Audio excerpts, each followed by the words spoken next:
मैं सभी का हृदय की गहराइयों से आज के इस वेबिनार में विश्वविद्यालय अध्ययन केंद्र और अपनी तरफ से मैं स्वागत करता हूं, अभिनंदन करता हूं। आज ये वेबिनार एक विशेष दिन, विशेष तिथि पर है, जो कि आप सब जानते हैं 10 अक्टूबर 2020 मतलब 10-10-20-20 ये विशेष तिथि है और वास्तव में आज वर्ल्ड मेंटल हेल्थ डे भी है, जो एक खास थीम पर इस वर्ष मनाया जा रहा है। वो है mental health for all, mental health for all, greater investment and greater access.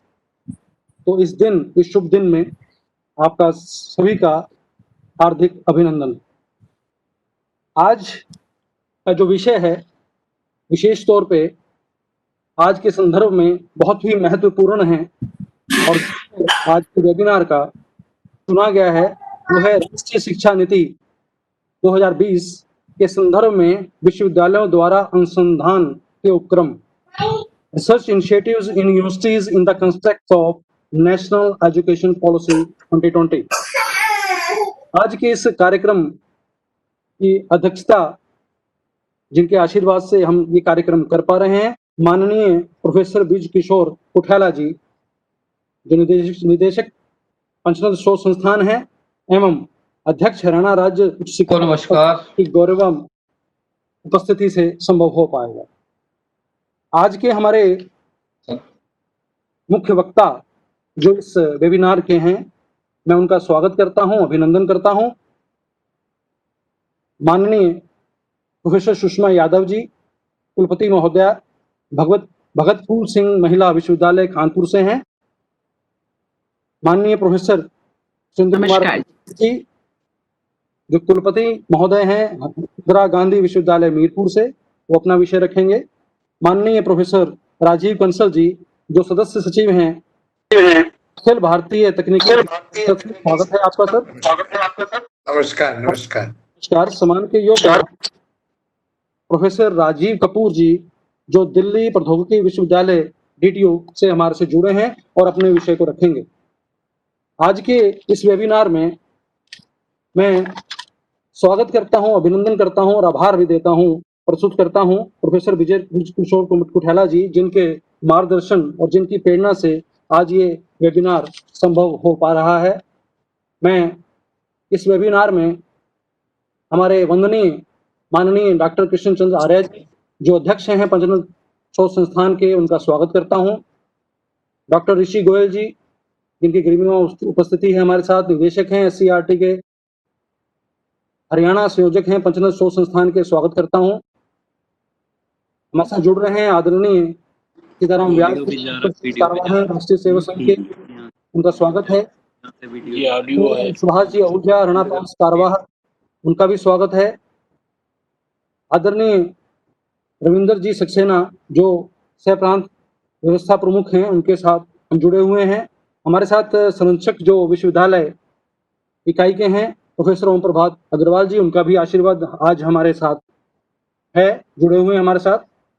हमारे साथ ईश्वर दत्त अग्गी जी, जो हमारे रोहतक नगर अध्ययन केंद्र के संरक्षक हैं, वो भी हमारे साथ जुड़े हुए हैं, उनका स्वागत है।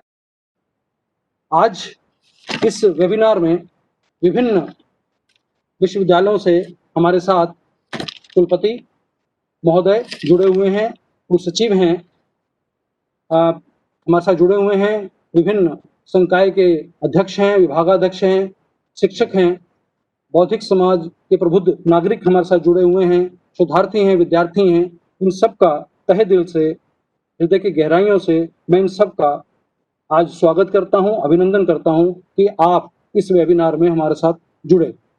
मैं उनका भी आभार व्यक्त करता हूं जो विभिन्न पंचनद केंद्रों से जुड़े हुए हमारे सहभागी हैं।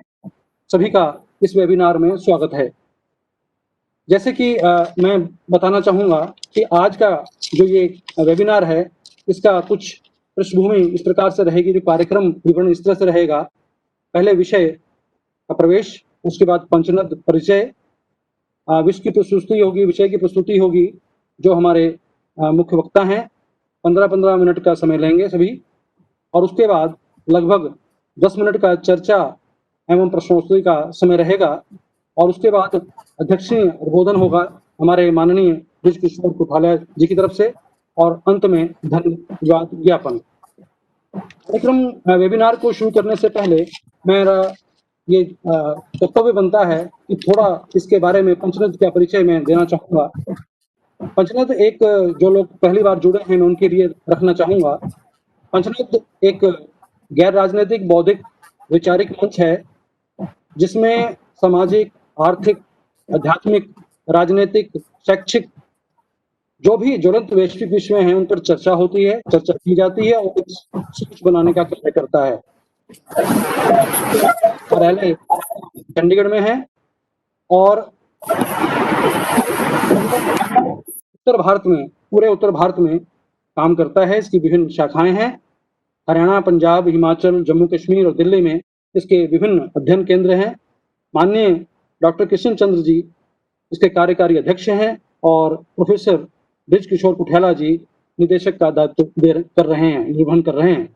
इन महान विभूतियों की प्रेरणा तथा मार्गदर्शन से ही हम लोग विभिन्न विचार गोष्ठी, वेबिनार, प्रोजेक्ट्स वगैरह करते हैं और लगभग 35 वर्ष पूर्व ये वृक्ष लगाया गया था जो आज एक वट वृक्ष की तरह से विशालकाय हो चुका है। इस वेबिनार में अलग अलग क्षेत्रों से लोग विषय को लेना चाह रहे हैं जो कि खास तौर पे अनुसंधान से विशेष रूप से हैं। ये शुरुआत, यह विचार हमारे माननीय कुठालिया जी की तरफ से आशीर्वाद से शुरू हुआ और इसको मैं शुरुआत एक पंक्ति जो हमारे इस समय की राष्ट्रीय शिक्षा नीति है, हमारा 17 चैप्टर है उसमें अध्याय 17, उसकी पंक्ति से प्रारंभ करना चाहूँगा। वहीं से ये लाइन ली गई हैं।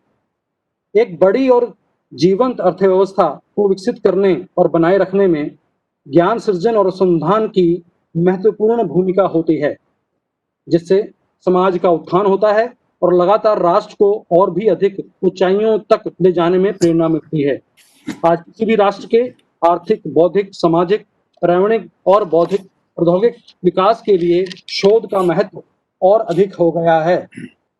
विज्ञान और सामाजिक विज्ञान के क्षेत्र में नवाचारों के साथ साथ कला और मानविकी के क्षेत्रों में अनुसंधान किसी देश की प्रगति और प्रभुता हेतु अति महत्वपूर्ण है।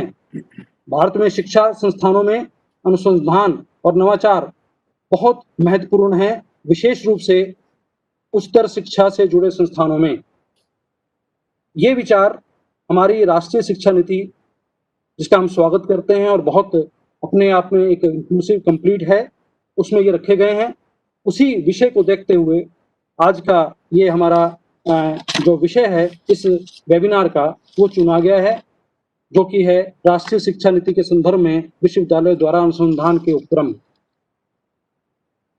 आज इसमें कड़ी में इसी के उपरांत हमारे साथ जो महान शिक्षाविद हैं, अपने एरिया में एक्सपर्ट्स हैं, वो अपने अपने विचार रखेंगे इस विषय पर और मेरी उनसे गुजारिश रहेगी, सभी से निवेदन रहेगा कि वो लोग 15 मिनट में ही अपनी वक्तव्य पूरा करेंगे और उसको विशेष तौर पर जो अनुसंधान है और शोध हैं उस पर ही फोकस रखेंगे।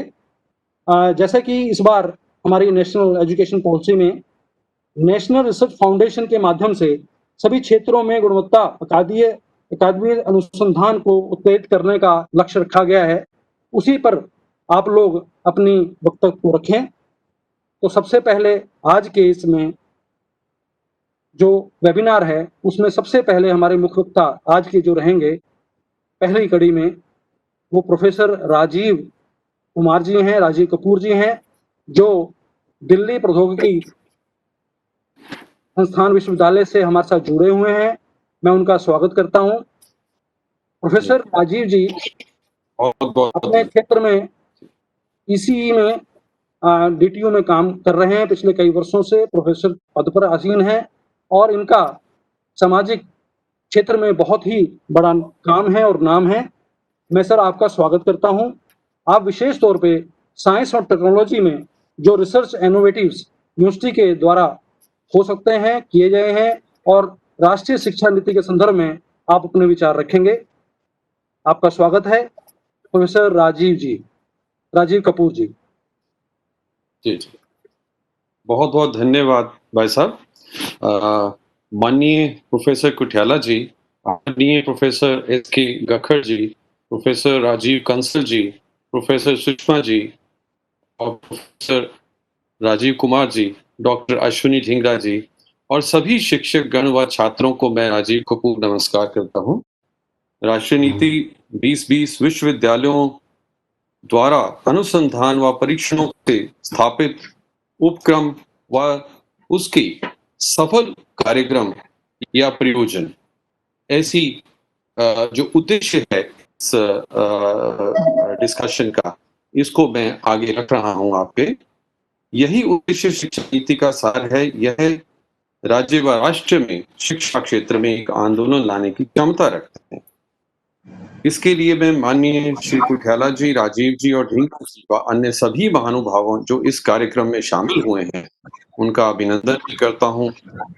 और कुछ शब्द जो मेरे लिए प्रेरणादायक रहे हैं जीवन में, उनको मैं एक बार दोहराता हूं।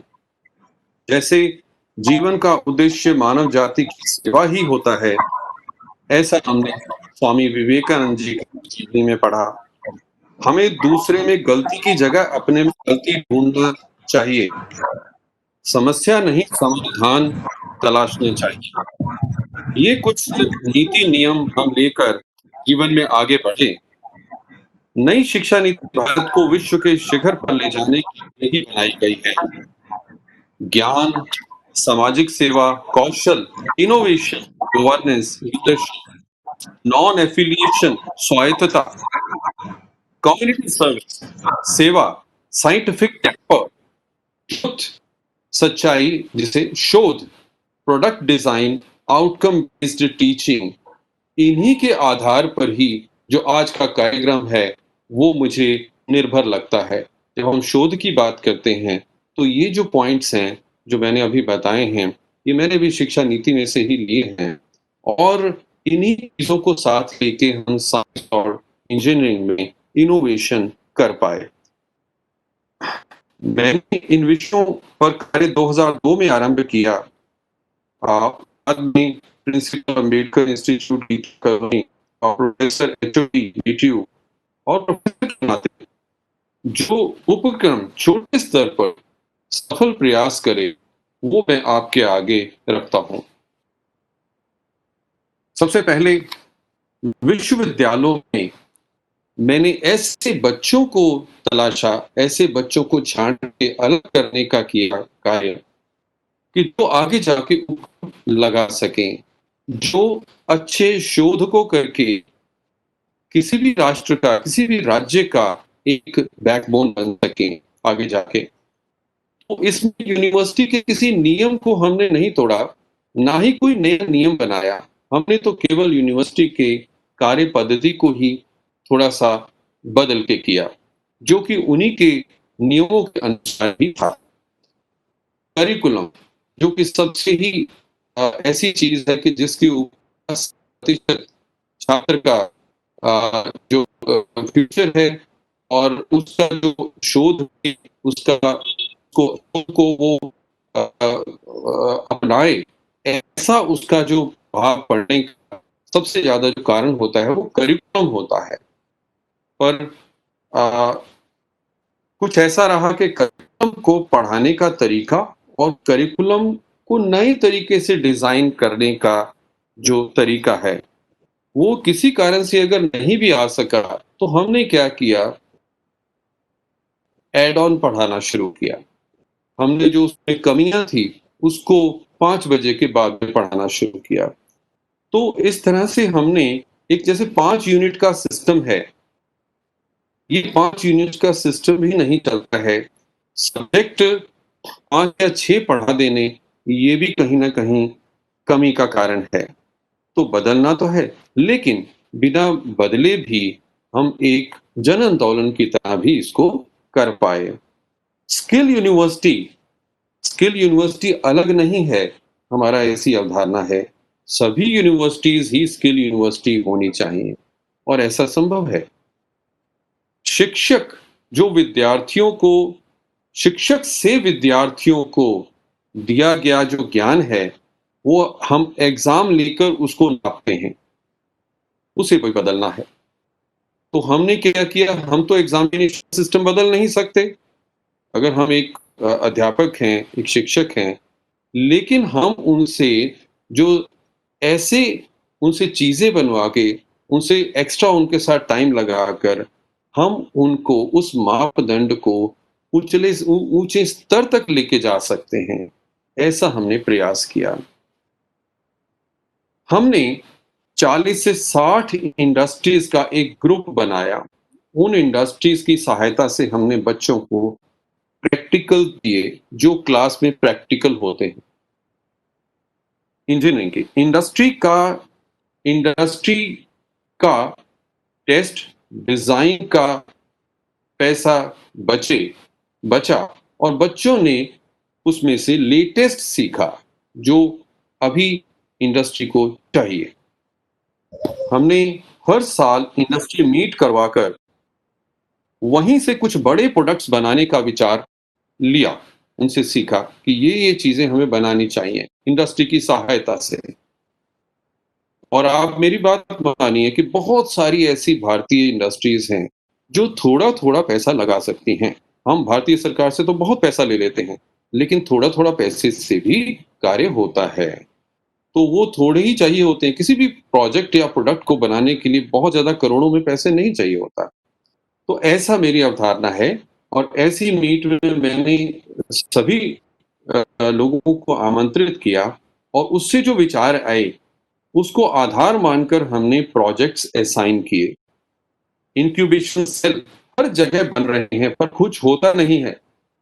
हमने सामाजिक दृष्टि से उपयोगी उपक्रम लगवाए। जैसे जैसे मैं बताऊँ, जैसे नाला साफ करने की रोबोटिक काम, ये तो हमें चाहिए, कितने लोग मारे जाते हैं हर साल। IOT based traffic monitoring, Ganga cleanliness monitoring submarine बनाई। Design of controller of e-rickshaw, e-rickshaw तो भारत में बनती है, लेकिन उसका कंट्रोलर चाइना से आता है। टू व्हीलर जो होता है, उसके ऊपर फसल काटने का यंत्र, जो कि बहुत ही सस्ता पड़ता है। इंडियन रेलवेज के लिए हमने, जैसे जो एक कांड हुआ था कि जब अमृतसर में बहुत सारे लोग मारे गए थे रेलवे ट्रैक के ऊपर, उसके बाद से ही मन में ऐसा भावना थी और जब बच्चों से, सब लोगों से डिस्कस किया तो सब तैयार हो गए और वो भी एक ऐसे स्वरूप में बदल गया कि हमने कैमरा एक कंपनी से लिया, उससे हमने लोन पर लिया इंफ्रारेड कैमरा और एक रडार, और उसको लेके हमने इस प्रोजेक्ट को भी कर डाला। अभी रेलवे, हमारी इंडियन गवर्नमेंट रेलवेज जो है, उन्होंने भी इस चीज़ को आगे टेंडर के रूप में आगे डाला है, जो कि हम फ्री ऑफ कॉस्ट कर सकते हैं उनके लिए। जो कि 1.5 किलोमीटर से ही किसी को भी रात हो या दिन हो उसमें देख सकता है और हम उसको पहचान सकते हैं और गाड़ी अपने आप रुक सकती है। प्री सर्जरी, एक प्लास्टिक सर्जन होते हैं, प्लास्टिक सर्जरी के बाद में कैसा कोई इंसान दिखेगा, ऐसा अगर पहले पता लग जाए तो उसको अपने पैसे व्यर्थ जाते हुए नहीं दिखाई देते। तो ऐसा एक सॉफ्टवेयर हमने मैक्स के एक डॉक्टर आते हैं उनके लिए हमने बनाया। एविएशन सेक्टर में जहां लैंडिंग और टेकिंग अप होती है एयरक्राफ्ट की, वहां 40 लोग मिलकर एक छोटा सा भी अगर वहां पे पेच भी गिर जाए उसको ढूंढते हैं, क्योंकि अगर वो गिरा रह गया तो एयरक्राफ्ट क्रैश हो सकता है। तो हमने वो कार्य भी इंडस्ट्री की हेल्प से किया। दिल्ली की ही इंडस्ट्री है हमारी। उसके बाद में हमने गन्ने के जूस में शुगर कितनी है, कितनी शुगर है, क्योंकि उसी से गन्ने का रेट निर्धारित होता है। तो ये इक्विपमेंट महँगा आता है, 40-50 हज़ार के या उससे ऊपर का आता है। तो उसको हमने बहुत सस्ते में 5-7 हज़ार में बनाया। बेटर जो है कोविड डिटेक्शन की टेक्नीक, जैसे हॉस्पिटल्स और जो हमारे और ऐसे जो संस्थान हैं, जब कोविड का वैक्सीन आएगा या फिर कोविड के केसेस आते हैं, उनके लिए हमारे डीटीयू के बच्चों ने मिलकर एक ऐसा ऐप बनाया है।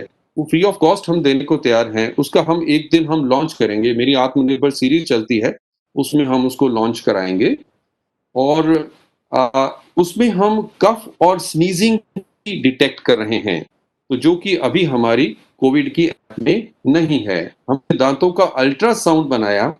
अल्ट्रासाउंड कहीं भी एग्जिस्ट नहीं करता है। ये Maulana Azad institute of dental sciences के साथ में मिलकर बनाया है और वहाँ के डॉक्टर्स, डॉक्टर रुचिका और डॉक्टर अमित हमारे साथ ही कार्य में संलग्न हैं और हम उसको पूरा कर चुके हैं ऑलमोस्ट, क्योंकि प्रोडक्ट की शेप दे दी है, अब उसे लॉन्च करना है। रिमोट डॉक्टर, हमारे गांव में जो गांव के लोग हैं उन्हें एम्स का डॉक्टर तो मिलेगा नहीं, उन्हें सफदरजंग का डॉक्टर नहीं मिलेगा, तो कैसे उनको अवेलेबल कराया जाए और कैसे एक डेंटल डॉक्टर गांव में भी इलाज कर सके। तो इसके लिए हमने एक डेंटल डेस्क डिजाइन करने का अभी एक प्रोजेक्ट लिया है इंडस्ट्री से। तो जो कि हम वो खर्चा करेगा, हम बना के देंगे उसे, वो फिर भारत में उसको सेल करेगा कहीं पर भी। इसी तरह से हमने ट्रांसलेटर, जैसे मराठी से हिंदी, तेलुगु वाले को हिंदी नहीं आती, हिंदी वाले को तेलुगु नहीं आती है, तो हमारे देश में भी इतनी विभिन्नता है, तो उनमें ट्रांसलेटर्स क्यों ना बनाए जाए। एसटी माइक्रो इलेक्ट्रॉनिक्स काफी बड़ी कंपनी है, उसके लिए हमने कंपोनेंट पॉपुलेशन के लिए एक रोबोटिक आर्म बनाई, ईसीजी मशीन बनाई, हमने अपनी बनाई हुई है 4 प्रोब वाली, बायो इम्पीडेंस मीटर बनाया हुआ है, अल्ट्रासोनिक पावर सप्लाई है और इन्हीं कार्यों को करते हुए हमारे 12 पेटेंट्स आए और हमारा एच इंडेक्स भी 24 के आसपास हो गया ईश्वर की कृपा से। सभी यूनिवर्सिटीज के स्टूडेंट्स के ग्रुप्स बनाए गए, यूनिवर्सिटियों को हमने आपस में जोड़ना शुरू किया, कॉलेजेस को जोड़ा है, प्राइवेट हो गवर्नमेंट हो कोई भी हो, छात्र हमारे हैं। उन फैकल्टी के ग्रुप्स बनाए हमने बाद में, फिर इंडस्ट्री के ग्रुप्स बनाए, फैकल्टी व इंडस्ट्री स्टूडेंट्स को मेंटर कर रही है, ये कार्य आरंभ हो चुका है। यह चेन रिएक्शन की शुरुआत है, ईश्वर की कृपा से हम सब सफल होंगे। हमने एडमिनिस्ट्रेशन सहित व एडमिनिस्ट्रेशन रहित डेवलपमेंट मॉडल बनाया है। यदि एडमिनिस्ट्रेशन काम कर दे तो भी ठीक है, नहीं कर दे तो भी चलेगा, कार्य तो होगा ही। 5 साल में यह उपक्रम जो हम सेल्फ रिलायंट होकर अपने आप जनन की तरह चलने लगे। एक व्यक्ति जो शोध को आचरण का हिस्सा व जीवन का उद्देश्य मानकर चल ले तो ये कार्य संभव है। हमने एआईसीटीआर में एज ए प्रिंसिपल मैंने आईटी पार्क, जो कि आईटी पार्क बहुत पैसा लगता है, बहुत बड़ी बिल्डिंग्स बनती है, हमने उनको केवल कमरे दिए और उनको अपनी एक ऐसी इच्छा दी, अपनी ऐसी एक भावना दी, ऐसा आदर दिया कि उसको जो मिनिमम जो फैसिलिटीज, मूलभूत सुविधाएं देके उनसे उनको हमने आईटी पार्क का हिस्सा बनाने के लिए कार्य करवाया। शोध बढ़ाना है तो we have to lead from the front, पीछे से नहीं काम चलेगा। प्रिंसिपल, इसी प्रिंसिपल को हमें अपनाना होगा। हमें शिक्षकों को उदाहरण और साथ लेकर प्रयास करना है। मेरे में शिक्षक व फॉरेन यूनिवर्सिटीज और इंडस्ट्रीज को मेंटर बनाने के लिए व विद्यार्थियों को लेकर परीक्षण किया। हमारे साथ 50 से फॉरेन यूनिवर्सिटीज जो हैं अलग अलग मेरे फ्रेंड सर्कल के थ्रू हमारे साथ जुड़ी हुई हैं, कुछ फ्रांस से हैं, कुछ यूएस से, कुछ ऑस्ट्रेलिया से। तो उससे विद्यार्थियों के ज्ञान में न केवल वृद्धि हुई बल्कि मेंटर भी आगे जाकर बिना किसी लाभ के हमारे साथ जुड़ गए। हम यदि स्वच्छ हैं तो स्वच्छ लोग हमारे साथ जुड़ेंगे।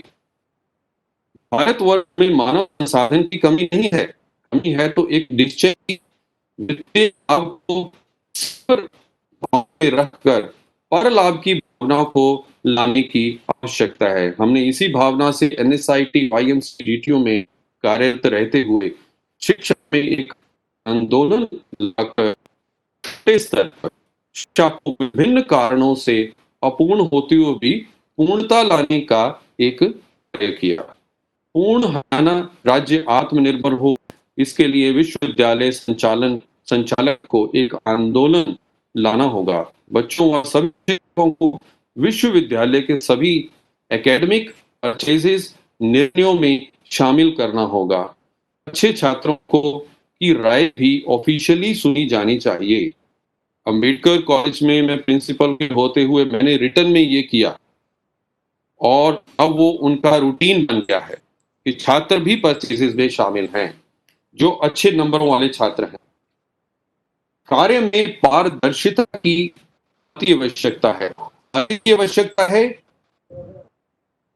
कार्य व ऑब्जेक्टिव एक क्लोज्ड लूप सिस्टम का हिस्सा हो। क्लोज लूप सिस्टम यानी जो हम कार्य करें उस कार्य से क्या लाभ हुआ इसके ऊपर विचार हो और फिर उस कार्य के करने के तरीके में चेंज लाया जाए। गलती हो तो भी चेंज आएगा, अच्छा हो तो उसको और बढ़ाया जाए। तो कर्मचारी ये हमारे इंजीनियरिंग का सिस्टम होता है, क्लोज लूप कंट्रोल सिस्टम्स होते हैं। तो वहीं से मैं इसको रख रहा हूँ। क्लास 4 कर्मचारी तक वीसी से लेकर सभी को अपना आउटकम आम नागरिकों को सिद्ध करना होगा। यही यदि किसी विश्वविद्यालय का वहां के निवासियों को कोई लाभ नहीं, तो उस विश्वविद्यालय का भी कोई लाभ नहीं। कठिन निर्णय हमारे भविष्य को उजागर करें, कठिन कार्य हमें आत्मनिर्भर बनाएंगे, समस्याएं हमें नए समाधान सोचने का अवसर प्रदान करती हैं। ऐसा हमारा हमने एक स्किल सेंटर भी बनाया जिसमें 350 छात्रों को पढ़ने की सुविधा दी। उसका जो करिकुलम बनाया था वो हमने 5-7 लोगों ने बैठ के नहीं बनाया था। हमने नेस्कॉम को साथ कर लिया, हमने एनएसडीसी को लिया। एनएसडी के प्रोग्राम ऐसे नहीं उठाए कि उनका कोई भी प्रोग्राम है उसका नंबर है उठाया। नहीं, तो हमने उनके साथ पूरी बहस की, इंडस्ट्री वालों को साथ लिया और बच्चों को साथ लिया, सबको साथ लिया। तब जो निर्णय हुआ वो करिकुलम हमने दिल्ली सरकार को बना के दिया था मेरे कार्यकाल में। कठिन अच्छा जी, हमने आत्मनिर्भर भारत कार्यक्रम के अंतर्गत 12 कार्यक्रम अभी तक किए हैं। 1000 छात्रों को शोध करने ग्रुप में बांटा है। अब हम चाइना से आने वाले प्रोडक्ट्स को उसी प्राइस रेंज में डिजाइन कर मार्केट में लाएंगे। यही छात्रों के साथ निर्णय किया है। छात्रों को और जोड़ा जा रहा है और ये सब किसी भी कोई कॉस्ट नहीं है, कोई फ्री नहीं, सब कुछ फ्री है। सब छात्रों को पढ़ाया भी फ्री जाएगा, बनाया जाएगा। बनाने के लिए जो कंपनी उसमें सुविधा देना चाहती है दे दे, बनाए और वो हमारे देश में उसको बेचे। हमारे ऋषियों के पढ़ाने की पद्धति से हानि नहीं बल्कि यश मिलता था। हम कहते हैं कि फ्री पढ़ाएंगे, लाभ है। तो फ्री पढ़ाने से ऐसा नहीं है, लाभ तो होता है। लाभ होता है यश में, पैसे में नहीं होता, यश में होता है। तो यही अगर हमारा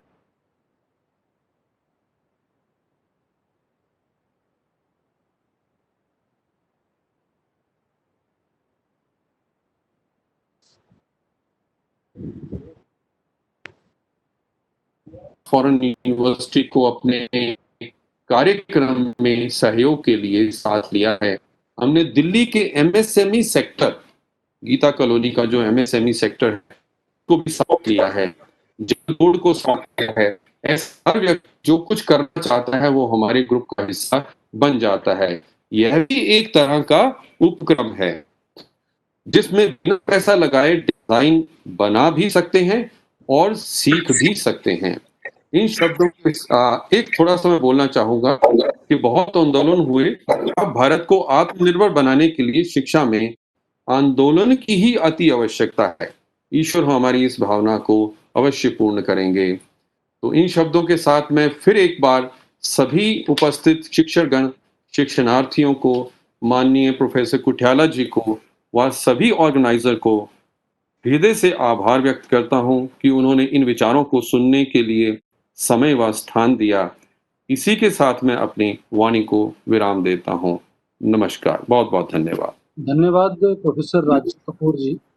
आपने अच्छा, हमारा अनुसंधान विषय है, उस पे क्या-क्या विषय इस तरह किए जा सकते हैं, उपक्रम किए जा सकते हैं और आपने क्या विश्वविद्यालय स्तर पे किए हैं, उसको आपने रखा। वास्तव में हम आज केंद्रित कर रहे हैं राष्ट्रीय शिक्षा नीति को। उससे संदर्भ में क्या-क्या चीज़ें हो सकती हैं, आत्मनिर्भर भारत के बारे में क्या-क्या व्यवस्थाएँ हो सकती हैं, शोध हो सकते हैं, अनुसंधान हो सकते हैं, उसके लिए आपने एक दिशा दी है। मुझे ये बिल्कुल समझ में आता है कि हमारे जो साथी इसमें जुड़े हुए हैं, इन दिशाओं पे काम कर सकते हैं। धन्यवाद बहुत-बहुत आपका। और मैं अब अपने अगले वक्ता प्रोफ़ेसर राजीव कुमार कंसल जी को आमंत्रित करता हूँ, अपने इसमें मंच में जुड़ें और अपनी प्रस्तुति रखें। मैं बताना चाहूँगा प्रोफ़ेसर राजीव कंसल जी इस समय सदस्य सचिव हैं ऑल इंडिया एआईसीटीई में, और इससे पूर्व वो प्रोफ़ेसर थे हमारे डी-क्रस्ट में, मृत्यु में, मैथमेटिक्स विभाग से, मेरे विभाग से ही हैं। सर, आपका स्वागत है और इनका बहुत ही अनुभव है रिसर्च अनुसंधान में और शोध में, और आजकल इसका केंद्र देख भी रहे हैं। तो स्वागत है सर आपका, और आशा करता हूँ कि आप 15 मिनट में अपना पूरा वक्त रखेंगे। धन्यवाद। धन्यवाद राजीव जी। परम आदरणीय PK Kothiyal ji, professor SK Gakkhar ji, vice chancellor IGU, आदरणीय madam Sushma Yadav ji, vice chancellor PPSMU Sonipat, professor Rajiv Kapoor ji, और फिर एक और राजीव कपूर जी जो मेरे मित्र एमडीयू में हैं। तो इस प्रोग्राम में राजीव बहुत हैं, तो 3 राजीव में एक मुझे लगा कि 2 और राजीव, टोटल 3 राजीव हैं। और इस प्रोग्राम के माध्यम से जुड़े विभिन्न विश्वविद्यालय के प्रोफेसर्स, छात्र, और विशेषकर हरियाणा से जुड़े, जहां से मैं आता हूं, जिस राज्य से मेरा मुख्य कर्म क्षेत्र है, सबको मेरा प्रणाम, नमस्कार। सबसे पहले मैं पंचानंद रिसर्च इंस्टीट्यूट को एक साधुवाद देना चाहूंगा कि उन्होंने एक ऐसे विषय को चुना जो आज के नई शिक्षा नीति को लेकर एक बहुत जिस पे जगह जगह बहस हो रही है और हर फोरम पे इस विषय पे बहस हो रही है। तो इतने प्रमुख विषय को आपने इस डिबेट के लिए चुना। मैं एआईसीटी में, हमारे एआईसीटी मानव शिक्षा विभाग का, भारत के शिक्षा विभाग का एक अंग है जो देश में टेक्निकल एजुकेशन को देखता है। हमारे ऊपर जब नई शिक्षा नीति बन रही थी उस समय भी काफी हम लोगों का रोल रहा, और बनने के बाद अभी हम लोगों का इम्प्लीमेंटेशन में भी हमें सरकार ने काफी रोल दिया हुआ है। और उसी क्षेत्र में मैं विषय पर आने से पहले थोड़ी सी भूमिका आपके साथ शेयर करना चाहूंगा। उसी विषय में हम इस शिक्षा नीति को कुछ भागों में बांटकर इस पे चर्चा कराए जाने का, देश भर में चर्चा कराए जाने का एक हमें बहुत बड़ा कार्य दिया गया। तो हमने पूरी शिक्षा नीति को 8 भागों में डिसाइड किया। 8 विषयों में हमने मूलभूत से इस शिक्षा नीति को विभाजित करने के बाद उस पे हमने करीबन रोजाना 3-3 घंटे की डिबेट कराई। उस डिबेट में शिक्षकगण, देश की यूनिवर्सिटीज के वाइस चांसलर्स, आईआईटीज के डायरेक्टर्स, वो लगातार शाम को 2:30 बजे से 6:30 बजे तक और 6:30 बजे तक शामिल होते हैं। और करीबन 2,500 से 3,000 लोग यूट्यूब के माध्यम से या वेबकास्ट जो हम करते हैं उसके माध्यम से हमसे जुड़ते हैं, अपने क्वेश्चंस रखते हैं, अपने सुझाव देते हैं। और उन क्वेश्चंस और शंकाओं का जितनी भी, चाहे वो यूट्यूब के माध्यम से आती हैं या चैट बॉक्स के माध्यम से आती हैं, उनको हमारी टीम नोट करती है। नोट करने के बाद उनका पैनलिस्ट जवाब देते हैं, समाधान करने की कोशिश करते हैं, और उसके बाद शाम तक ही, उसी दिन शाम तक 8 बजे तक एक डॉक्यूमेंट बन जाता है, और वो डॉक्यूमेंट पैनलिस्ट के पास जाता है। उसके बाद वो मिनिस्ट्री में जाता है। तो ये प्रक्रिया चल रही है। और उसी प्रक्रिया के तहत एक जो विषय था वो था रिसर्च एंड इनोवेशन। रिसर्च और इनोवेशन में जो विषय निकल के आए, बहुत से विषयों पर वक्ताओं ने अपने अपने विचार रखे। जो लोग उस कार्यक्रम से जुड़े हुए थे उनकी बहुत सारी शंकाएं थी, वो भी थी। उनका भी जो हमारे प्रोग्राम में एक्सपर्ट्स आए थे उन लोगों ने जवाब दिया। तो मैं उन्हीं चीजों को आपके सामने शेयर करूंगा। और जो आज का टॉपिक है कि research initiative by university in context of NEP 2020, बड़ा रेलेवेंट सब्जेक्ट है। सबसे बड़ा विषय जो निकल कर आया इस चर्चा के दौरान कि अधिकतर यूनिवर्सिटीज में जो रिसर्च होती है, जो रिसर्च का जो एक स्वरूप है, वो रिसर्च होने के बाद एक डॉक्यूमेंट या एक पेपर भी पब्लिश होता है, लेकिन वो लाइब्रेरी तक जाकर सीमित हो जाता है। उसका जो थीसिस है वो लाइब्रेरी में जाकर एक शेल्फ में लग जाती है। सबसे बड़ा जो विषय लोगों का निकल के आया था कि इस नॉलेज को, जो नॉलेज लाइब्रेरी में, हमारे इन विश्वविद्यालयों की लाइब्रेरी में निहित है, उसको वेल्थ में कैसे कन्वर्ट किया जा सकता है। सो एक जो सबसे बड़ा विषय इस चर्चा में था कि हाउ टू कन्वर्ट और how to translate knowledge into wealth. So ये एक विषय था जो एक शिक्षक वर्ग के लिए काफी एक चैलेंजिंग टास्क है।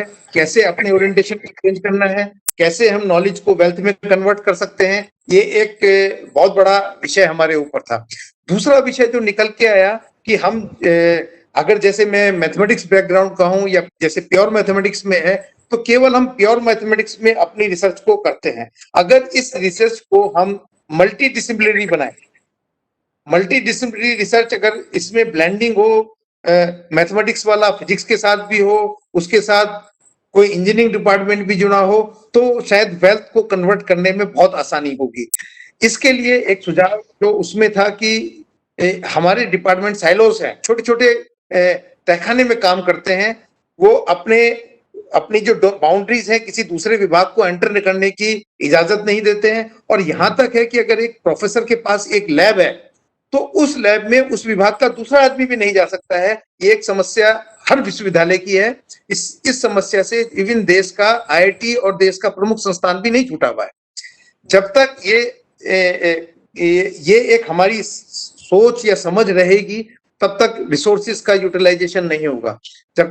और रिसोर्सेज का यूटिलाइजेशन करने के लिए शेयरिंग ऑफ द रिसोर्सेज एक सबसे बड़ा विषय उभर कर आया, क्योंकि जितनी भी संस्थान है, अधिकतर संस्थान जिसमें गवर्नमेंट के संस्थान है, ये पब्लिक मनी है। अगर हम किसी फंड से या किसी प्रोजेक्ट से पैसा किसी संस्थान में आता है, वो पब्लिक मनी से आता है।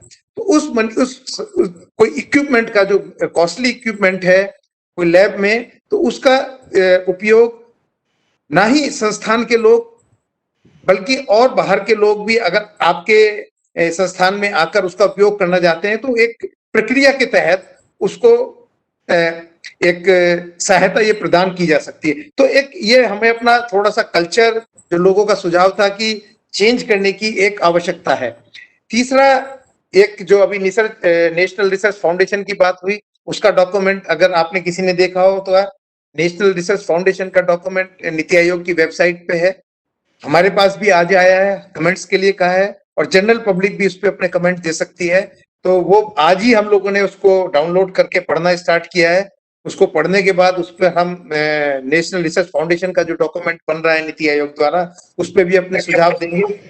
लेकिन जो मेन रिसर्च फाउंडेशन का जो एम है वो ये है कि आज किसी एक प्रोजेक्ट के लिए कई संस्थान उसके लिए फंडिंग करते हैं, चाहे वो डीएसटी करती हो, चाहे यूजीसी करती हो, या कोई और बॉडी करती हो। एक ही प्रोजेक्ट के लिए, एक ही प्रॉब्लम के लिए कई जगह से फंडिंग हो रही है। तो रिसोर्सेज वेस्ट हो रहे हैं, फाइनेंसेस वेस्ट जा रहे हैं।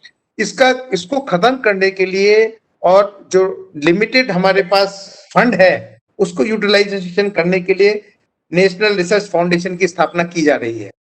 तो एक ये बहुत बड़ा, अभी उसकी मुझे अंदर की जो चीजें हैं, आज ही वो डॉक्यूमेंट हम लोगों ने डाउनलोड किया है।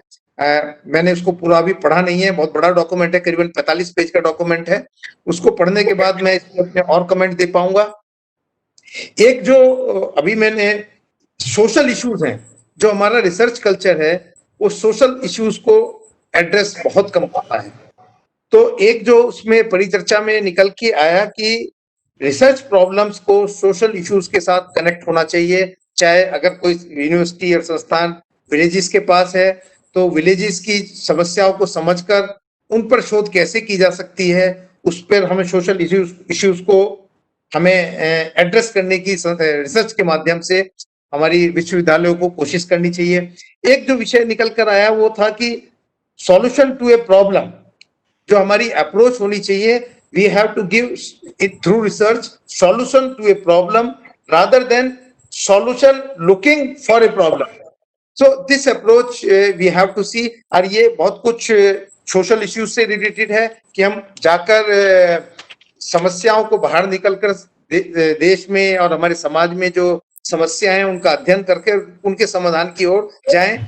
इससे केवल नॉलेज ही जनरेशन नहीं होगा, इससे लोगों को थोड़ा रिलीफ और वेल्थ का भी जनरेशन हो सकता है, क्योंकि अगर रिलीफ मिलेगा तो डेफिनेटली वो किसी ना किसी फॉर्म में वेल्थ का जनरेशन करती है।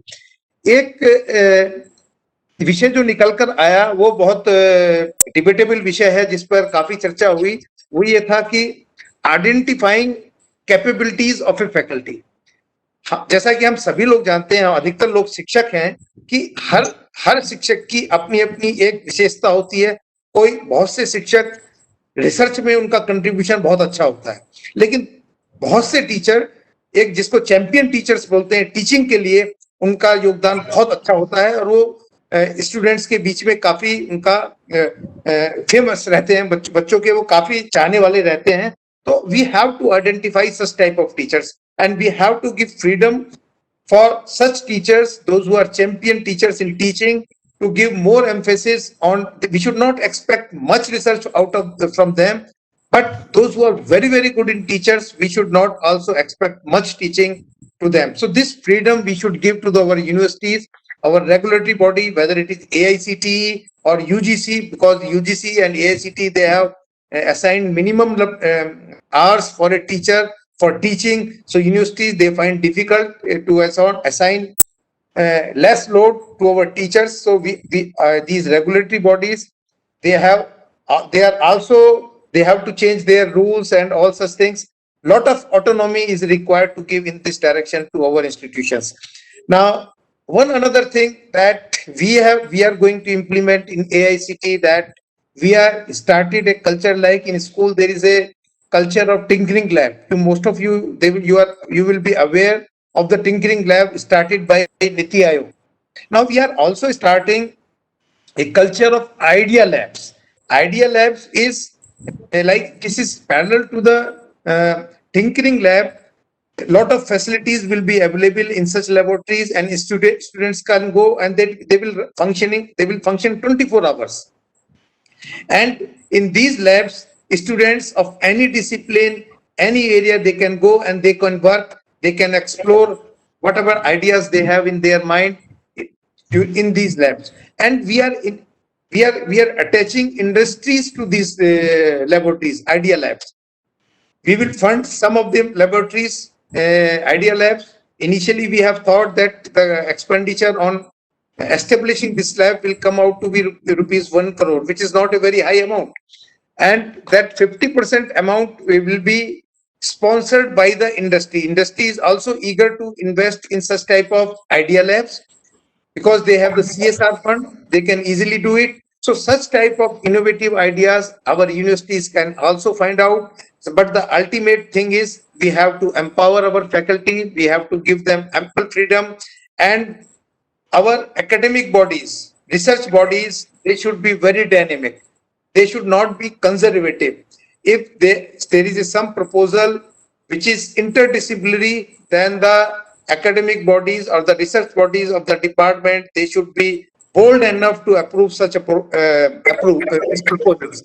So these were the few initiatives. Because the time is limited, I have been given only 15 minutes. I have many more things to say on this new education policy, but because the topic of today's webinar is limited only to the research and initiatives in the universities, so I confined myself to this topic only. And with all these words, I once again thanks my colleague, my friend Rajiv ji and Honorable Putiala ji for giving me this opportunity to share the views of AICTE through this forum. Thank you very much. Thank you to all. Namaskar. Professor Rajiv ji, धन्यवाद बहुत बहुत। और बहुत उम्दा तथ्य आपने रखे अपने, खास तौर पे संस्थान में, और AICTE किस प्रकार से अपने काम कर रहा है उसके बारे में हम समझ सकते हैं कि हम लोग भी इस समय सतत प्रयास कर रहे हैं शिक्षा नीति को समझने का, और इसको किस प्रकार से पूर्ण रूप से लागू किया जाए। और इसी संदर्भ में ये वेबिनार और हमारी कई विचार गोष्ठियां हो रही हैं, और आशा करते हैं कि सभी लोग इसको समझ के पूर्ण रूप से इसको हम लागू कर पाएंगे।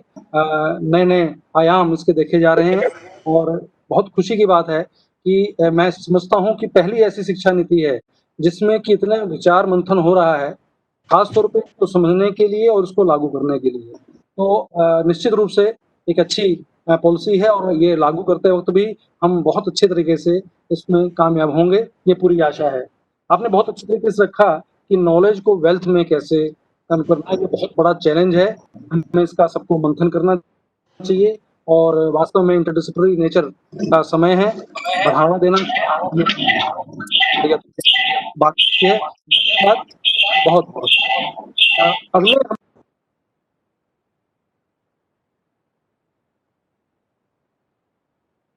खड़गे हैं, जो इंदिरा गांधी विश्वविद्यालय में कुलपति का निर्वहन कर रहे हैं।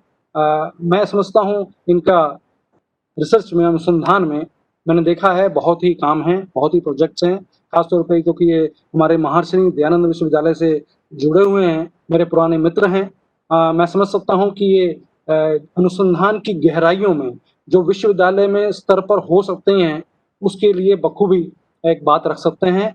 तो सर गक्खड़ जी आपका स्वागत है इस मंच में। Over to you, kindly present within 15 minutes sir. Thank you so much.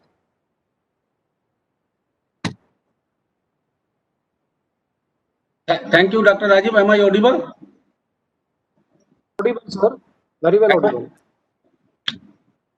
इस प्लेटफॉर्म पर जुड़े हुए परम श्रद्धेय, परम आदरणीय professor BK Kuthiala ji, chairman Haryana education council, और बड़े आदरणीय हमारे लीजेंडरी प्रोफेसर हरियाणा के हमारे एमडी यूनिवर्सिटी से प्रोफेसर ओपी अग्रवाल जी, और आदर के योग्य मेरे साथी कुलपतिगण, और उतने ही आदर के योग्य मेरे बाकी सभी साथी अध्यापकगण, प्यारे विद्यार्थियों, ladies and gentleman, good evening to everybody.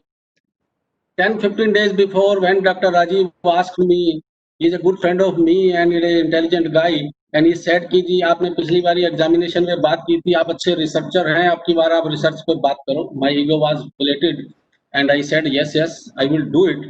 And चलते टाइम इन्होंने मेरे को कहा कि एक फोटो भेज देना, मैं भूल गया, और जब तक मैंने भेजी तो ये एक फोटो, एक जो स्लाइड थी उस पे छाप चुके थे, उन्होंने मेरे को भेजी। तो रात को मैं वो फोटो देख रहा था और मैं सोच रहा था मैं बड़ा अच्छा रिसर्चर हूँ, इसलिए शायद मेरी इस वेबिनार काल में और कोरोना काल के दौरान जो वेबिनार चले कि मेरी भी फोटो छपी, और मैं देख रहा था, बड़ा खुश हो रहा था, अपनी सेल्फ ईगो सेटिस्फाई कर रहा था।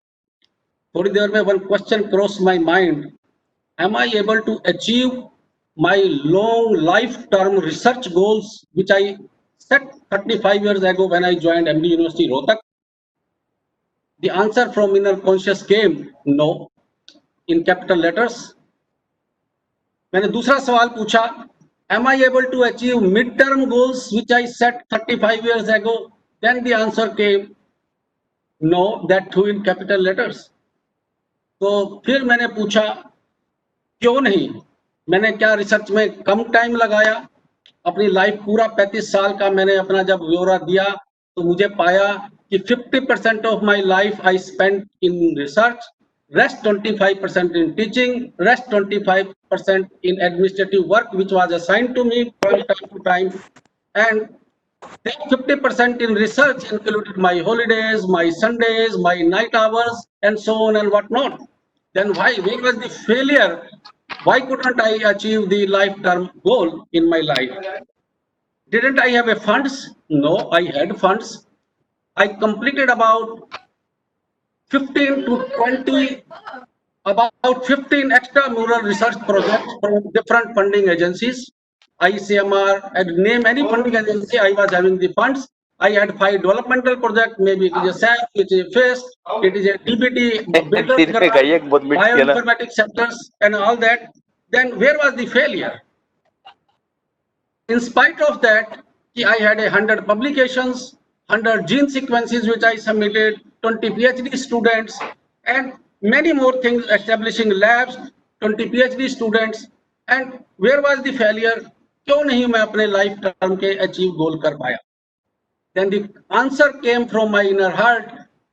Those 15 research projects reduced me to a clerk rather than to making me a researcher or a scientist. And that was the situation.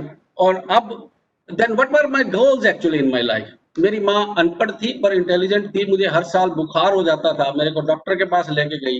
Typhoid हो जाता था और मलेरिया हो जाता था। डॉक्टर साहब की टाइफाइड का टीका लगवा लिया करो।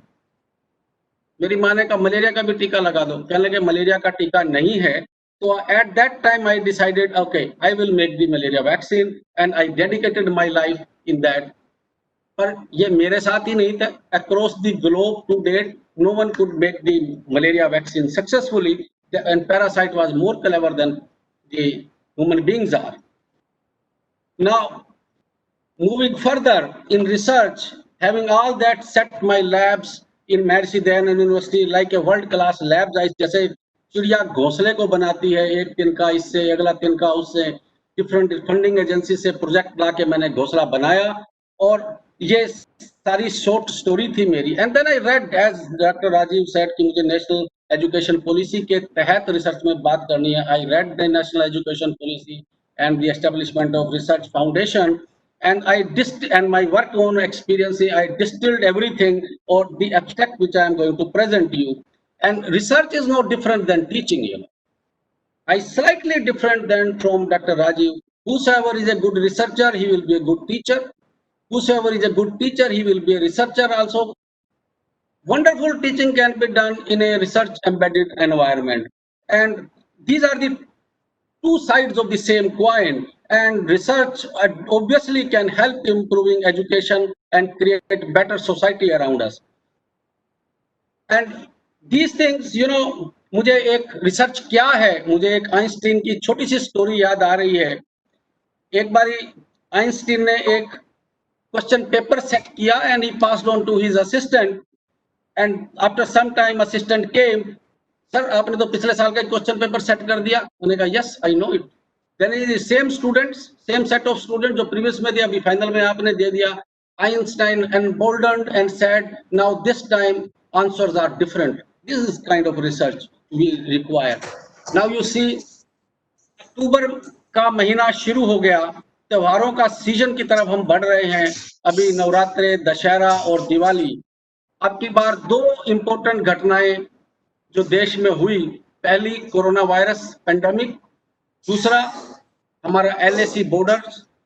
अब की बार हमारी भावनाएं तो चाइनीज कोरोना वायरस की तरफ से और चाइनीज का एग्रेशन एक्सपेंशन पॉलिसी की वजह से हम हो सकता है चाइनीज मटेरियल अब की बार ना खरीदे दिवाली पे। वरना सच्चाई तो ये है कि इन 10 दिनों के त्योहार में हमारी लड़ियां, हमारी लाइट, हमारी गणेश पूजन सब चाइना से बन के आ रहा था। सवाल ये, और एक खिलौने से लेकर एक इलेक्ट्रॉनिक आइटम तक हम चाइना पे डिपेंडेंट थे। फिर सवाल ये है कि क्या हम अपना छोटा सा खिलौना बना भी नहीं सकते? क्यों? तो जवाब ये कि शायद हमारे पड़ोसी देश हमसे ज्यादा सक्षम है।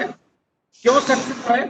क्योंकि वे सभी कार्य, चाहे वो शिक्षण है, चाहे डिग्री है, इनोवेशन है, चाहे रिसर्च है, वो अपनी भाषा में करते हैं। ये अब तो नई रिसर्च पॉलिसी में, हमारी एजुकेशन पॉलिसी में एक जो हमारी भाषा को महत्व दिया गया है, इसी वजह से वो पड़ोसी देश पूरी रिसर्च और इनोवेशन करने के बाद हमारे देश में घुसपैठ बना लेते हैं and we are not able to compete it.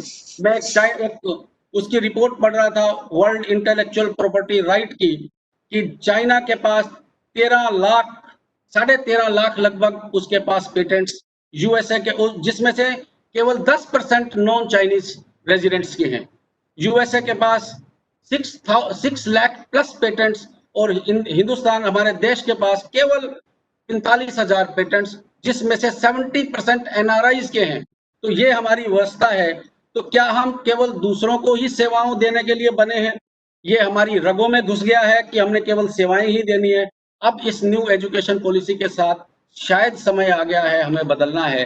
New education policy has actually now realised the importance of research, and research for that matter, if you look at, was not the priority of previous governments, and governments after government, they simply talked about the rural development, they talked about the research climate, but nothing concrete policy came up. For the first time a new research policy is coming up and we are looking some light in the tunneled vision of research in India now. कुछ रोशनी हमें दिखाई दी है। मैंने 6-7 points ढूंढे हैं जो क्या हो सकता है, कहाँ प्रॉब्लम्स हैं, क्या सॉल्यूशंस है, very quickly I will go through.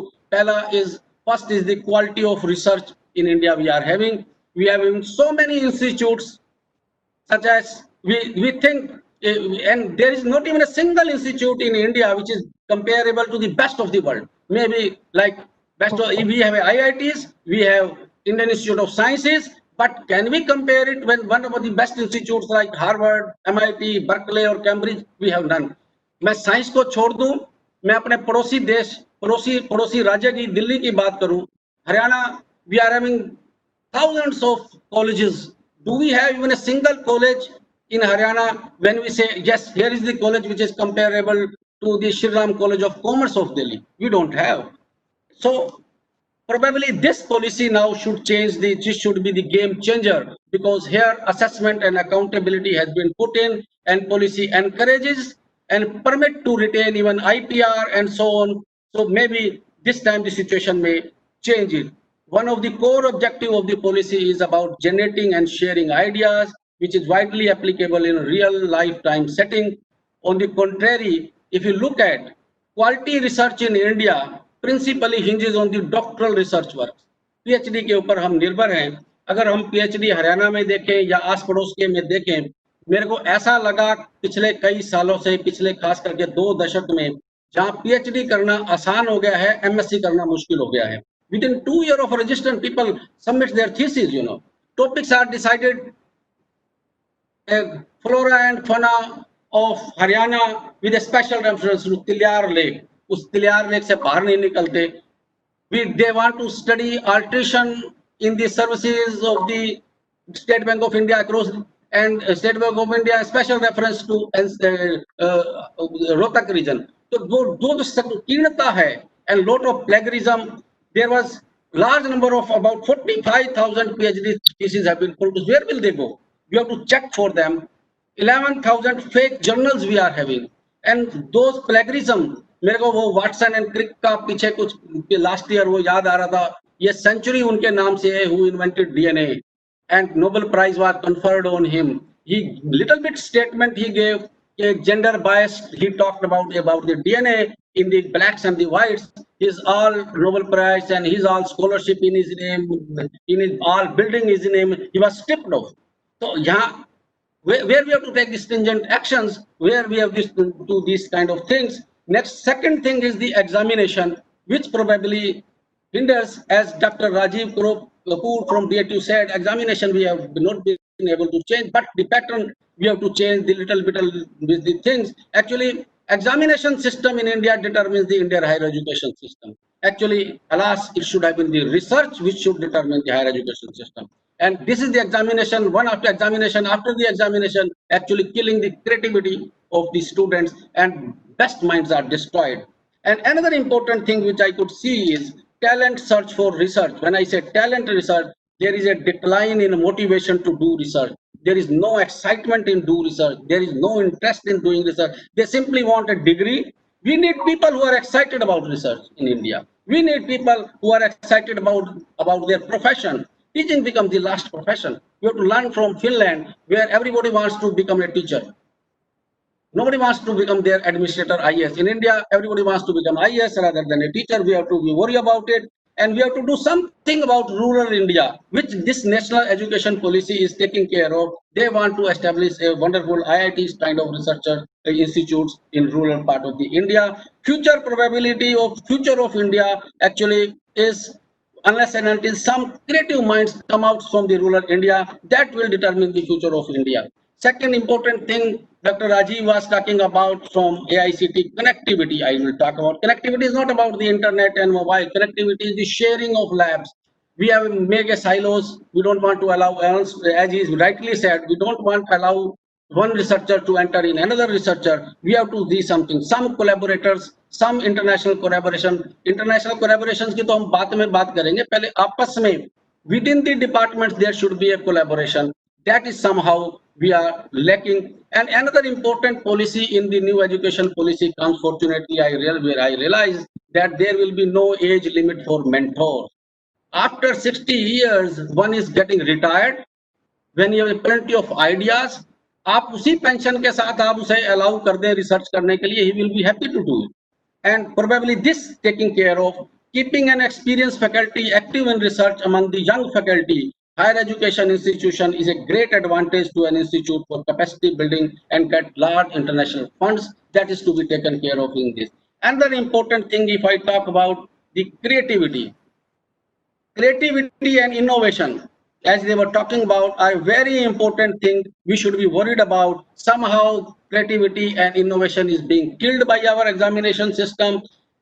Education up to school level is okay, but slowly when we move to higher education, creativity is being killed. The future of India depends on the creativity and innovative. It doesn't depend upon how much BTech students we have produced, how much MBBS students we have produced, but it depends few innovations, few creative minds will take the India forward. That is what we require. We have to look for it. And simple providing teachers, taking away now online education is going on, but I am never happy with this online education. Teachers should not be separated from the classroom. We get excited, we get motivated from the teachers to do innovations kind of thing, simply providing information that is available on the website also, on the Google also. The teachers they provide much more things, and that innovation we have to take about. If I name few very quickly, if I remember Newton, if I remember Michael Faraday, if I remember our own site in J.C. Bose, at that time, no laboratories, nothing was there. That was the kind of creativity I am talking about. These are some important things. And another important thing, if I talk about we have to free somehow, if we want to improve our quality research in India, research for that matter must be liberated from the clutches of bureaucrats. This is very important. Otherwise, instead of researcher and scientist, we will be producing clerks. Actually, whole India needs to be liberated from the bureaucrats. How a bureaucrat can know the technical education, how a bureaucrat know about sciences. Actually, it does not. This is simply approvals are given by those. We bring projects. Approvals are given by those. They control money. They control what we have to do. And those world's best institutes, Berkeley, Harvard, Cambridge, they enjoy freedom. Actually, freedom is there, not accounting and finances, they are the excellent. Because of the freedom, they are excellent. We have to look for that. So these are some of the points which I have been taking care of, which we must need to be taking care of. And two more points I will touch upon are the leadership in higher education. If leaders in higher education have a myopic view, then it will be disadvantageous and new education policy will definitely going to fail. If I talk about another thing which it talks about this new education policy about research is the industrial linkage. There are weak linkages in some of the institutes like IIT. This is a tricky job. If I remember, in COVID era when the vaccine is coming from the Oxford, that is the university which has produced. Here, researches are mostly limited to some institute, not in the university. This is one important point. Astria, Gensia, and Oxford vaccine, that's developed by the Oxford, not by any institute and all that. Another new in research education policy is the multidisciplinary research at higher education level. Now this new education policy is taking care of. All sciences discipline will merge, and interaction between these groups, maybe it is a medical or engineer, will be there in every institute, and this will help in developing new ideas that may lead to the new startups and new education policy 2020. And lastly, I will say that in new education policy, the establishment, as he rightly said, of the research foundation, this could bring some change, some hope for the younger generation who are keen in excelling in research field.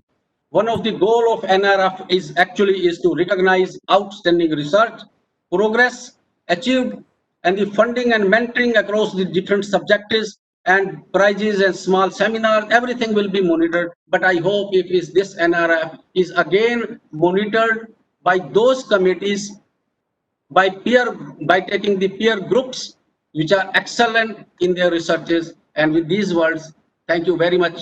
Thank you. Jai Hind. बहुत बहुत धन्यवाद professor S के गखड़ जी। बहुत बढ़िया तरीके से Dr. Gakkhar, wonderful lecture. बहुत ही विषयों को छुआ, Wonderful. खासतौर पे विभिन्न प्रोजेक्ट्स और फंडिंग एजेंसी से हम लोग जो अपनी व्यवस्था करते हैं अपने अनुसंधानों के लिए, अपनी लैब्स के लिए, बिल्कुल आपने कहा, सही कहा कि रिसर्च और टीचिंग दोनों को साथ लेकर चल और एक अच्छे तरीके से इसको आगे बढ़ते हैं। व्यवस्था करने की आवश्यकता है और लोगों को इनोवेशन की तरफ ले जाने की आवश्यकता है। नंबर ऑफ डिग्रीज की बजाय इनोवेटिव माइंड्स, इनोवेटिव थॉट्स को अप्रोच करने की आवश्यकता है। बहुत बढ़िया तरीके से रखा सर, आपका धन्यवाद। और अंत में मैं अपनी कुलपति महोदया जो हमारे भगतपुर सिंह विश्वविद्यालय महिला विश्वविद्यालय की कुलपति हैं मैडम सुषमा यादव जी को आमंत्रित करता हूं कि इस विषय पे अपने विचार रखें। और आप जैसे कि आप खासतौर पे सामाजिक संस्थाओं से जुड़े ही रही हैं और सामाजिक विषय रहा है आपका अनुसंधान का, तो आप उस पर रखें अपने विचार। समय आपके लिए भी 15 मिनट का रहेगा, तो मैं आशा करता हूं कि सभी जो इसमें जन से जुड़े हैं सभी को इसका बहुत लाभ होने वाला है। धन्यवाद मैडम, जुड़िए। बहुत बहुत धन्यवाद राजीव जी। आज के कार्यक्रम के अध्यक्ष परम आदरणीय प्रोफेसर बीके कुचाला जी, मेरे साथी वक्ता professor SK Gakkhar ji, honourable vice chancellor Indira Gandhi university, professor Rajiv Kansal ji, secretary AICTE, professor Rajiv Kapoor, Delhi technological university, professor Rajiv Kumar, president Rohtak university study centre. आज राजीव त्रय है इस कार्यक्रम में, बहुत सुंदर संयोग है ये। मैडम चार राजीव हैं। अच्छा जी, चौथे हमसे मिस हो गए। ये राजीव सामने बैठे, 2 राजीव और एक राजीव कपूर थे यहाँ। दो राजीव कपूर हैं। मैडम मैं वाह, सभी राजीव। संयोग की बात है, ऐसा संभव हो पाया कोई इसमें जी, बहुत सुंदर। चलिए धन्यवाद, बहुत बहुत बहुत सुंदर। पंचनद शोध संस्थान के निदेशक और सभी पदाधिकारीगण, Rohtak University Study Center of Panchanad Research Institute, who has organized this, and especially the President Professor Rajiv Kumar जी।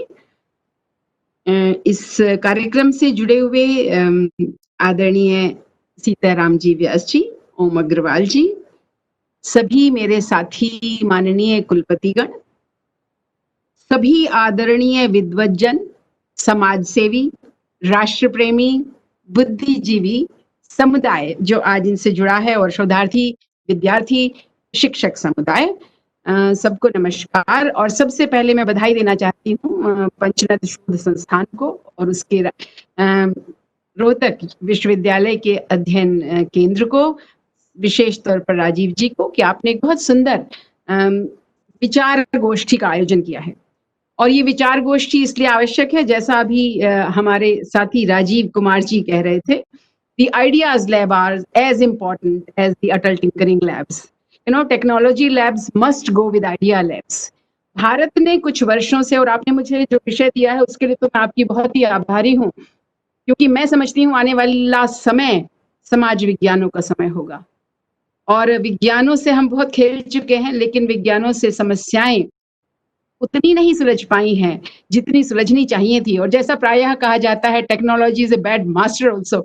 तो अगर उसको मास्टर हमने बना लिया, जैसा लग रहा था अभी तक कि हम सिर्फ विज्ञानों की बात करते थे, तो वो किसी भी सभ्यता के लिए बहुत अच्छा समय और स्थिति नहीं होती।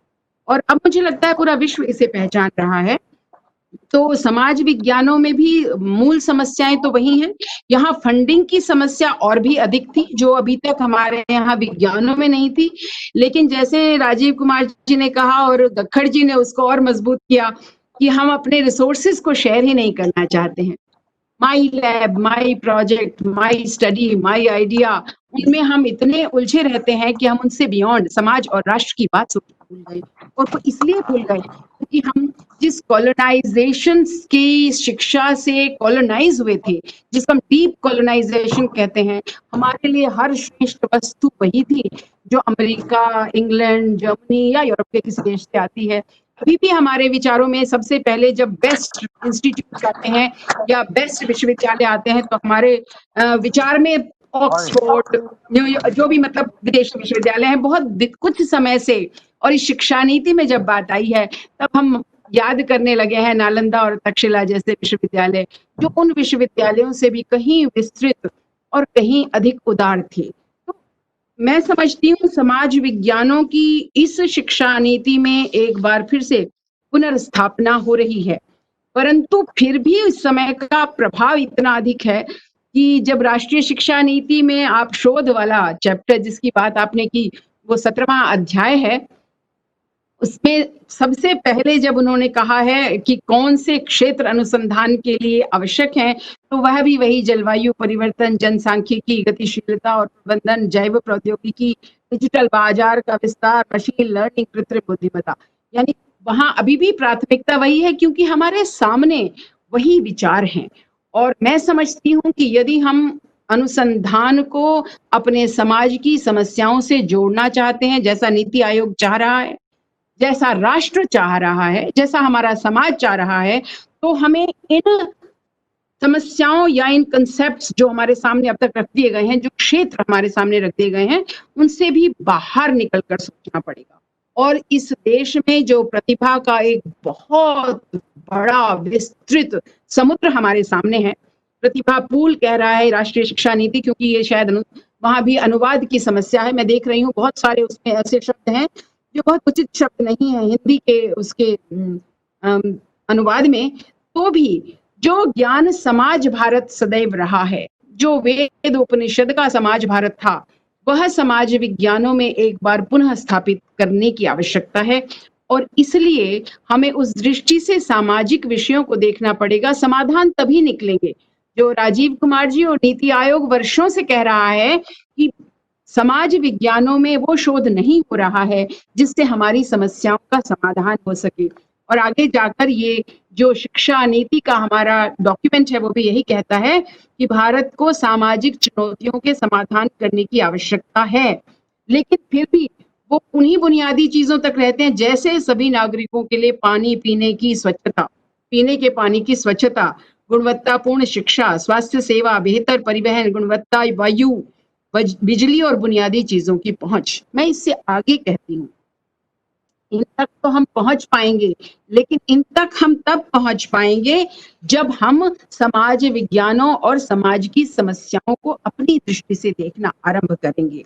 हमने जिन विषयों को अपने सामने अब तक रखा, वो क्योंकि हम अपनी जो हमारा इंडिजिनस नॉलेज सिस्टम था, जो भारत की ज्ञान परंपरा थी, उससे 1-2 पीढ़ी लगभग पूरी तरह से वंचित हो गई।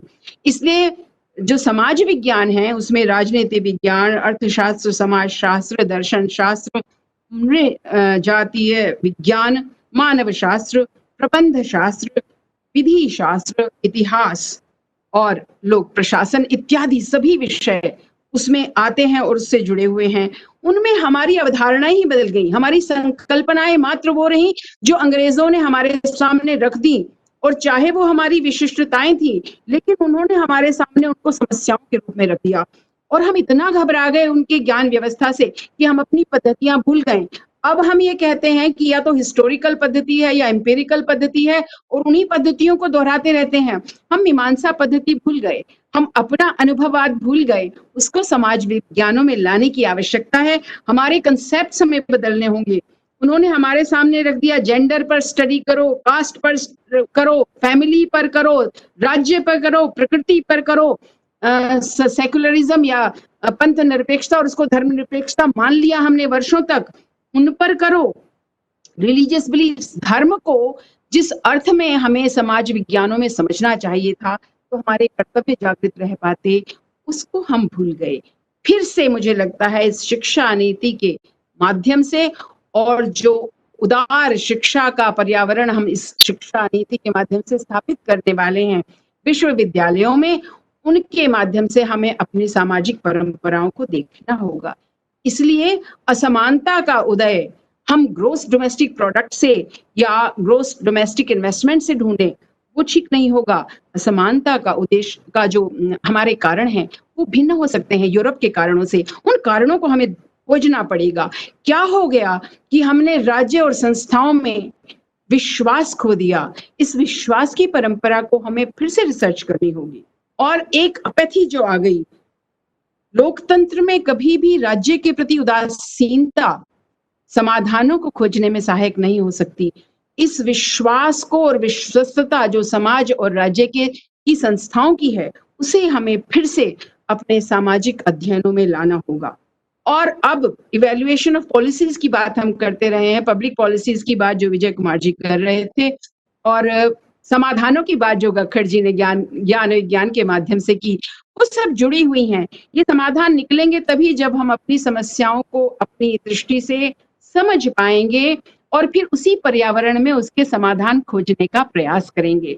ऑक्सफोर्ड से आया हुआ टीका हमें कुछ समय तक तो समाधान देगा, लेकिन वो हमारे जन जन तक पहुंच पाएगा ये संभव नहीं है। इसलिए वो टीका यदि हमारा कोई विश्वविद्यालय खोजेगा तो वो हमारे सामाजिक समस्याओं का समाधान और उनका हल भी प्रदान कर पाएगा। तो फिर से एक बार जो हमारी परंपरा थी, जो ज्ञान परंपरा थी, उसमें ज्ञान विज्ञान समाज मनुष्य और मानव मिलकर देखने की जो परंपरा थी, वो परंपरा फिर से एक बार जागृत करनी पड़ेगी। संघ की जो हमारी परंपरा है, स्वतंत्रता का जो हमारा अब तक का चिंतन है, शासन प्रशासन का जो हमारा जन तक पहुंचने का चिंतन था, उन सब पर हमें फिर से देखना पड़ेगा। पितृसत्ता और मातृसत्ता की जो संकल्पनाएं समाज विज्ञानों में ला दी गई विदेश से, वो हमारी चिंतन परंपरा का हिस्सा नहीं थी। इसीलिए यदि आप किसी से पूछते हैं कि पितृसत्ता से आपका अर्थ क्या है, तो वो भारत में उसके समाधान नहीं खोज पाते या उसके अर्थ भी नहीं खोज पाते, और फिर से उन्हीं ग्रंथों की तरफ देखने लगते हैं जिन्होंने ये हम पर आरोपित किए हैं। इसलिए राष्ट्र की हमारी संकल्पना राष्ट्रवाद की संकल्पना नहीं है, ये हमें प्रतिस्थापित समाज विज्ञानों के अपने अध्ययन से करना होगा। और उसके लिए पहले आवश्यक होगा कि हम उसे भूल जाएं, जो अभी तक के अध्ययनों में हमने पढ़ाया है, या हम उससे आगे चलें। और इसलिए अपने मीमांसा पद्धति, न्याय हेतु उसका प्रयोग, राज्य की न्याय प्रणाली जो भारत में पहले थी, क्या वो अंग्रेजी न्याय प्रणाली या जो विधि व्यवस्था हमें उन्होंने दी उससे बेहतर नहीं है या उसका स्थान ग्रहण नहीं कर सकती? जो विधियां हमने अब बनाई क्योंकि वर्ल्ड बैंक ने कह दी किसी समय पर और हमने उसको ले लिया, जो सार्वजनिक नीति या लोक नीति या पब्लिक पॉलिसीज बनाने का तरीका है, वो डेटा पर आधारित अवश्य है, लेकिन साथ ही साथ आंकड़ों को उस समाज से उठाया जाए। किसी और समाज के आंकड़ों को यदि हम यहाँ प्रत्यारोपित कर समाधान या नीतियां बनाने का प्रयास करेंगे, जो प्रायः पिछले कई वर्षों दशकों से होता रहा है, उसे हमें बदलना पड़ेगा। और क्योंकि संस्कृति हमारा मजबूत पक्ष था, बहुत ही सशक्त पक्ष था, तो संस्कृति को अंडरमाइन करने का प्रयास विदेशी शासकों ने किया, और उसके बाद की शिक्षा पद्धति ने भी धर्म और संस्कृति दोनों को ऐसा बना दिया जैसे वो कला मात्र की चीजें हैं और विज्ञान से नहीं जुड़ी हुई हैं। लेकिन संस्कृति सदैव ज्ञान विज्ञान से मिलकर बनती है, सभ्यता और संस्कृति साथ चलती हैं, और इसीलिए ज्ञान, जिसको हम इनोवेशंस कहते हैं, नवाचार और नवोन्मेष कहते हैं, वो भारत में गौण होते चले गए। तो समाज विज्ञानों, प्राकृतिक विज्ञानों और सभी प्रकार की कलाओं को जोड़कर जब हम ज्ञान परंपरा यहाँ स्थापित करेंगे, और विशेष तौर पर मैं समाज विज्ञानों की बात कर रही हूँ, कोई भी समाज एकांगी नहीं होता, उसमें कला होती है, विद्या होती है, संस्कृति होती है, सभ्यता होती है, और विज्ञान अवश्य होते हैं जो तर्क पर आधारित होते हैं, अनुभव पर आधारित होते हैं। वो हमें एक बार फिर से अपनी शोध की परंपरा में लाने पड़ेंगे। और अब विश्वविद्यालय यदि वो मल्टी डिसिप्लिनरी रिसर्च यूनिवर्सिटीज बनेंगी, जैसे मेरू की बात ये शिक्षा नीति करती है, तो इस प्रकार के शोध करने की परंपरा स्थापित हो पाएगी, और इस प्रकार के शोध करने के अवसर भी युवाओं को प्राप्त होंगे। जैसा प्रोफेसर गक्खड़ ने अभी कहा कि रोहतक से बाहर हम नहीं निकलते, उसी प्रकार से मेरठ वाले मेरठ से बाहर नहीं निकलते, ग्वालियर वाले ग्वालियर से बाहर नहीं निकलते, और वारंगल वाले वारंगल से बाहर नहीं निकलते। हमने पिछले 5 वर्षों में सैकड़ों ऐसे शोध देखे जो पंचायती राज इंस्टीट्यूशन एक डिस्ट्रिक्ट में अध्ययन करते हैं, लेकिन उसको पूरी पंचायती राज व्यवस्था के क्रियान्वयन से जोड़कर जिस प्रकार अवधारणा निर्माण हो सकता है या सिद्धांत का निर्माण हो सकता है, उसकी तरफ देखने का प्रयास नहीं किया जाता। और इसमें हमारी पीढ़ी, जो शोध निदेशकों की पीढ़ी है, वो भी इस फेलियर में मैं समझती हूँ कुछ उत्तरदायी अवश्य मानी जाएगी। क्योंकि यदि आप ये बात बच्चे के मन में डाल दें कि एमफिल और पीएचडी दोनों मात्र डिग्रियां नहीं हैं, वह एक अपने आप में बहुत परिष्कृत उपाधि है और बहुत परिष्कृत शोध के बाद ही मिलनी चाहिए। और उसमें हमारे साथ जो शोध की एक न्यायप्रियता होनी चाहिए, जिसको एथिक्स ऑफ रिसर्च कहते हैं और एथिक्स ऑफ पब्लिकेशंस कहते हैं, कि मेरा शोध ही मेरी पब्लिकेशन होनी चाहिए, मेरा शोध ही मेरा प्रकाशन होना चाहिए। ये न्यायप्रियता और ये सत्यप्रियता और ये जिसको हम कहते हैं, अब मुझे ये ऑनेस्टी या ईमानदारी, ये जब तक शोध में नहीं आएंगी तब तक शोध नवाचारी और नवोन्मेषी नहीं हो सकता। हम इतने वर्षों से कभी सरस्वती को गुप्त सुप्त लुप्त मानकर बैठ गए, लेकिन विज्ञान कह रहा था कि ऐसा नहीं है, तो समाज विज्ञानों ने वहां से ये धारणा उनसे जुड़कर शोध करने का प्रयास क्यों नहीं किया? क्यों ऐसा हुआ कि आदि बद्री में सरस्वती का उल्लेख मिलता है, लेकिन हम इतिहास जो अंग्रेजों ने हमें दिया, और इसलिए दे दिया कि जो एडी से पहले हुआ वो उन्होंने मिथ मान लिया, क्योंकि उनका तो एडी से ही इतिहास प्रारंभ होता है, after death. So before Christianity whatever happened was myth for them, it was history for us, it was a life pattern for us। उसको हमें लेकर अपने समाज विज्ञानों में एक बार पुनः स्थापित करना होगा। पंचांग को फिर से देखना है, और ये तभी हो पाएगा जब हम समाज विज्ञान और ज्ञान विज्ञान दोनों को, प्राकृतिक विज्ञानों को, भौतिक विज्ञानों को साथ और पर्यावरणीय विज्ञानों को लेकर चलेंगे। क्योंकि हमारी काल गणना कितनी वैज्ञानिक थी और उस काल गणना पर आधारित सामाजिक समाधान कितने वैज्ञानिक थे, ये तभी स्पष्ट हो पाएंगे जब इन दोनों को हम साथ लेकर चलेंगे। शतपथ ब्राह्मण अग्निहोत्र की दिशा निर्धारित करता है, तो वो कृतिका नक्षत्र कहाँ से निर्धारित हुआ? एस्ट्रोनॉमी को भी हमें समाज विज्ञानों के साथ जोड़कर देखना पड़ेगा, और इन और संस्कृत दोनों को मिलाकर हम चलेंगे, और तब हम सुश्रुत को सही प्रकार से समझ पाएंगे कि वो मात्र मेडिकल साइंसेस का ग्रंथ एक नहीं है, या मात्र आयुर्वेद का ग्रंथ नहीं है, वह सच में लाइफ साइंसेस का, या जिसको हम मेडिकल साइंसेस सबको मिलाएंगे, उस सर्जरी को एक बार अध्ययन कर पाएंगे। मैं समझ रही हूँ मेरा समय सीमा बहुत तेज गति से जा रही है, लेकिन क्या करूं, जिन अंग्रेजों को हम पढ़ते रहे अभी तक, वो ये कहते रहे कि भारतीयों ने हमसे संकल्पनाएं भी ले ली और हमसे रिसर्च टूल्स भी ले लिए। अब मुझे लगता है वो समय आया है कि हमें अपने रिसर्च के, शोध के तरीके भी ये बनाने होंगे, शोध के विषय भी अपने खोजने होंगे, और तब हम भारतीय समाज की समस्याओं का समाधान कर पाएंगे। और जो W's अब तक हमें रिसर्च के लिए दिए गए हैं, what, when, how, why, where, उनको हमें अपने तरीके से खोजना होगा। वो नहीं जो अब तक समाजशास्त्रों में लिखा गया कि इतिहास कहाँ से प्रारंभ हुआ और कहाँ से समाप्त हुआ।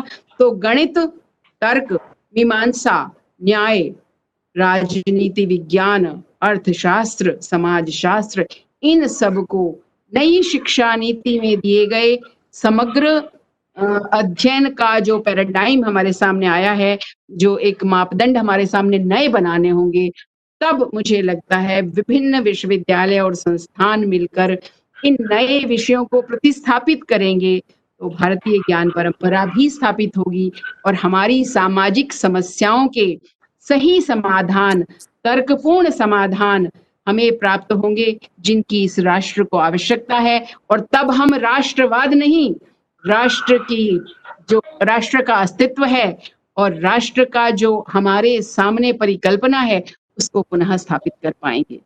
मैं कभी फिर अवसर मिला तो फिर आपसे इस विषय पर बात करूंगी, परंतु आज के लिए राजीव जी, इस पर मुझे जोड़ने के लिए बहुत बहुत धन्यवाद। पंचनद शोध संस्थान माननीय कुचियाला जी को धन्यवाद, क्योंकि ये विषय अवश्य ही उन्होंने सुझाया होगा मेरे बारे में, और मैं समझती हूँ कि ये जो नया समय अब हमारे सामने आया है, जो उदार चिंतन का, उदार तर्क का और उदार विषयों का, उन विषयों के मिश्रण का समय है, इसका लाभ उठाकर हमें समाज विज्ञानों में शोध की नई परंपरा प्रतिस्थापित करनी है। आप सब ने मुझे सुना और ये अवसर दिया आपके साथ बात रखूं, उसके लिए बहुत बहुत धन्यवाद और सबको नमस्कार।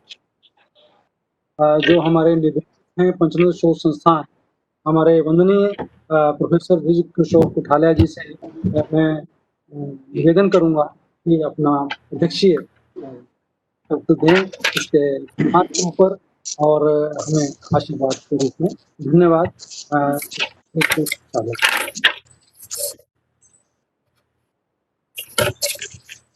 पंचनद शोध संस्थान के महर्षि दयानंद विश्वविद्यालय अध्ययन केंद्र के द्वारा आयोजित इस तरंग गोष्ठी में उपस्थित सभी बहनों और भाइयों को मेरा नमस्कार, प्रणाम, अभिनंदन। पिछले लगभग 2 घंटे बहुत ही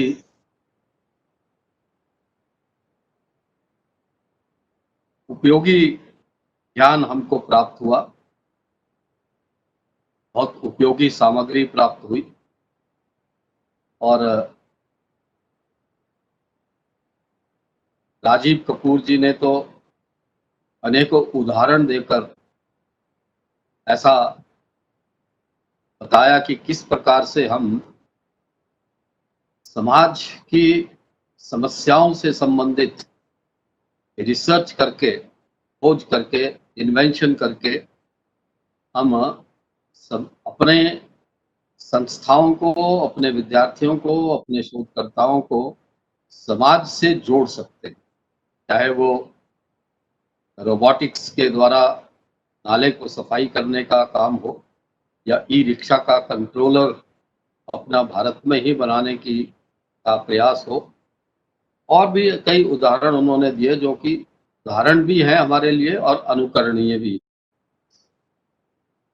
राजीव कंसल जी ने शोध के बारे में जो व्यवस्थाओं में परिवर्तन हुए हैं और व्यवस्थाओं में जो इनिशिएटिव लिए जा रहे हैं और लिए जाने वाले हैं, उनके बारे में जानकारी दी और एक ऐसा लगा कि एक आने वाले समय में एक ऐसा इकोसिस्टम बनने वाला है जिसमें रिसर्च का महत्व और रिसर्च को प्रोत्साहन मिलेगा। और प्रोफेसर गक्खड़ ने तो साइंस के क्षेत्र में जिस प्रकार से रिसर्च की संभावनाएं हैं और उन संभावनाओं की बाधाएं कहाँ पड़ती हैं उसके बारे में चर्चा की और उनके अच्छे सुझाव भी थे। और प्रोफेसर सुषमा जी ने तो बड़ी एक आप समझिए कि दुखती रग को पकड़ा है। भारतीय समाज, भारतीय बौद्धिक समाज की दुखती रग को पकड़ा है कि किस प्रकार से हम को कुछ लोगों ने गेंद दिया खेलने के लिए और कहा कि इस गेंद से खेलिए और हमारे नियमों के अनुसार खेलिए, तब आपको हम अपना मानेंगे। और हम इस बात में हमने अपनी सारी ऊर्जा और समय लगा दिया कि कैसे वो हमको रिकॉग्नाइज कर लें। ऐसा एक भ्रमजाल पिछले लगभग 100 वर्षों से भारत के बौद्धिक जगत में, शिक्षा जगत में, उच्च शिक्षा जगत में रहा। और हमने अगर इसका लेखा जोखा किया जाए तो हमने जो बहुत श्रेष्ठ शोध किया वो अपने लिए नहीं किया, दूसरों के लिए किया। अगर आज आप जितने भी नोबेल पुरस्कार मिलते हैं, उन नोबेल पुरस्कारों के पिछले 8-10 वर्षों के इतिहास को देखें कि किस प्रकार से उन्होंने उस खोज को सिरे चढ़ाया, तो आप देखेंगे कहीं ना कहीं हर प्रोजेक्ट में आपको भारतीय मूल के लोग बड़े प्रमुख स्थान पर मिलेंगे, परंतु अंतिम जो शोध का जो जिसका पुरस्कार जिसको मिला, जिसको उसका श्रेय मिला, वो कोई और था। क्योंकि हमने हमारा जो एक एक रिसर्च का माइंड था, उस रिसर्च के माइंड को हमने पश्चिम की तरफ धकेल दिया और पश्चिम का अनुकरण करते हुए पश्चिम के लिए शोध करना प्रारंभ किया। हम कहीं ना कहीं शोध में भारत को भूल गए और किस प्रकार से हम उसमें एक भ्रम जाल में फंस गए। सुषमा जी ने इस बात का हमें एहसास दिलाया कि किस प्रकार से वापस यदि हम अपने जो ज्ञान हमारे पास, ज्ञान और विज्ञान हमारे पास उपस्थित है, जो उपलब्ध है हमारे लिए, और उसके आधार पर हमने शोध करना प्रारंभ किया, तो हम न केवल भारत केंद्रित हम कुछ समस्याओं के समाधान निकालेंगे, कुछ मौलिक शोध करके विश्व को देने की स्थिति में होंगे, परंतु हमारा जो अंतिम सत्य खोजने का उद्देश्य जो मानव के जीवन का है, उसको भी हम कहीं ना कहीं प्राप्त करते हुए दिखते हैं। ये बहुत ही उपयोगी 4 उद्बोधन हमें प्राप्त हुए हैं और मुझे पूरा विश्वास है कि जिन लोगों ने इनको सुना, अधिकतर अध्यापक और शोधार्थी ही हैं, इसमें 100 से ऊपर लोगों ने ज्वाइन किया है, वो इससे जरूर लाभान्वित हुए होंगे। 2-3 बात क्या है मैं आपके सामने रखना चाहता हूँ। एक तो जो नई राष्ट्रीय शिक्षा नीति आई है 2020 की, उसमें और बहुत कुछ है, परंतु एक बात है कि प्रत्येक जो उच्च शिक्षा संस्थान है, वो महाविद्यालय हो, विश्वविद्यालय हो, उसको तो अपनी योजना बनानी है, अपनी भविष्य की योजना बनानी है। वो भविष्य की योजना आपको आदेश आएंगे तब आप बनाना प्रारंभ करेंगे, फिर उसको आप उस आदेश के अनुसार जो उसमें पैरामीटर्स दिए होंगे उसके अनुसार बनाएंगे, या आपने अपने आप से, क्योंकि शिक्षा नीति में वो प्रावधान है, इसलिए अपना इनिशिएटिव लेकर उसको बनाना प्रारंभ करेंगे। मुझे लगता है कि हमको ये प्रारंभ करना चाहिए, चाहे वो इस संगोष्ठी में कुलपति भी हैं, प्रबंधक भी हैं, वरिष्ठ प्राध्यापक भी हैं, हमको ये काम शुरू करना चाहिए। और इसमें अन्य बातों के साथ साथ 2 बात अवश्य करें। जहाँ तक विश्वविद्यालय का संबंध है, हर एक विश्वविद्यालय कम से कम एक विषय ऐसा ले। वो विषय ऐसा नहीं है कि वो बॉटनी ले या समाज विज्ञान ले, विषयों में भी सब टॉपिक एक छोटा विषय ऐसा ले जिसमें वो अगले कुछ वर्षों में, 4-5 वर्षों में भारत में, कम से कम भारत में वो सर्वश्रेष्ठ बनने का प्रयास करें। चाहे वो जैसा कि वैक्सीनेशन के बारे में गखड़ जी ने बताया, चाहे वो समाज की संरचना का भारतीय संकल्पना क्या है उसको लें, अखंड मंडलाकार रचना लें, किसी ना किसी एक छोटे विषय को लेकर हम शोध करें और उसको पीएचडी इत्यादि से जोड़ना आवश्यक नहीं है।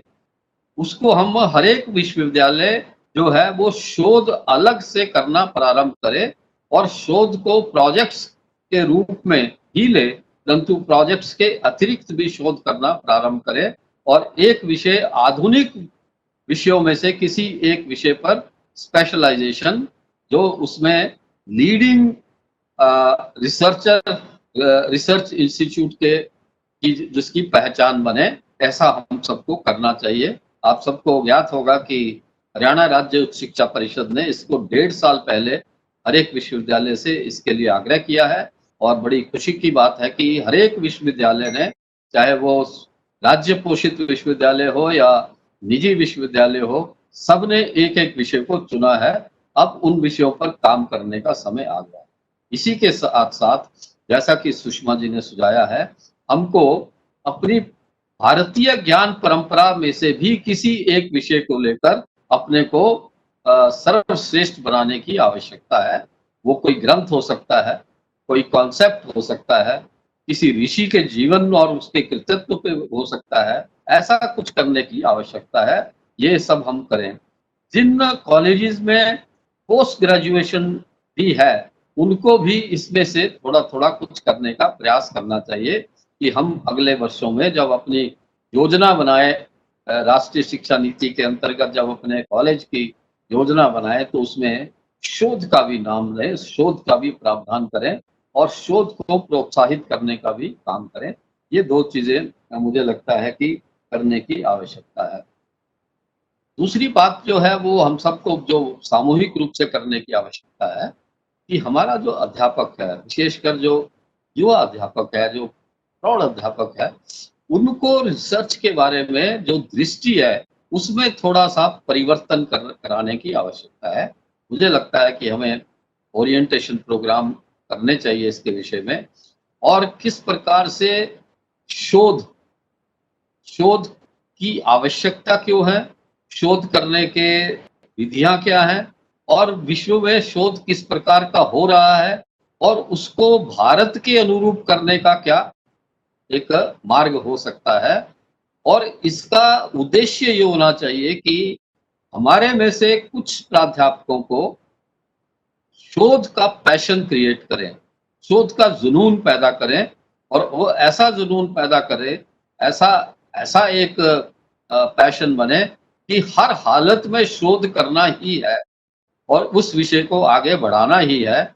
जब इस प्रकार का पैशन बनेगा तो मुझे लगता है कि आपने देखा होगा कि जिन्होंने भी अच्छी इन्वेंशंस की हैं, डिस्कवरीज की हैं, वो उसके विषय के बारे में जुनूनी थे, वो उसके पीछे लग जाते थे, वो अन्य सब बातों को भूलकर केवल शोध पर ही केंद्रित रहते थे। ऐसा एक शोध को कुछ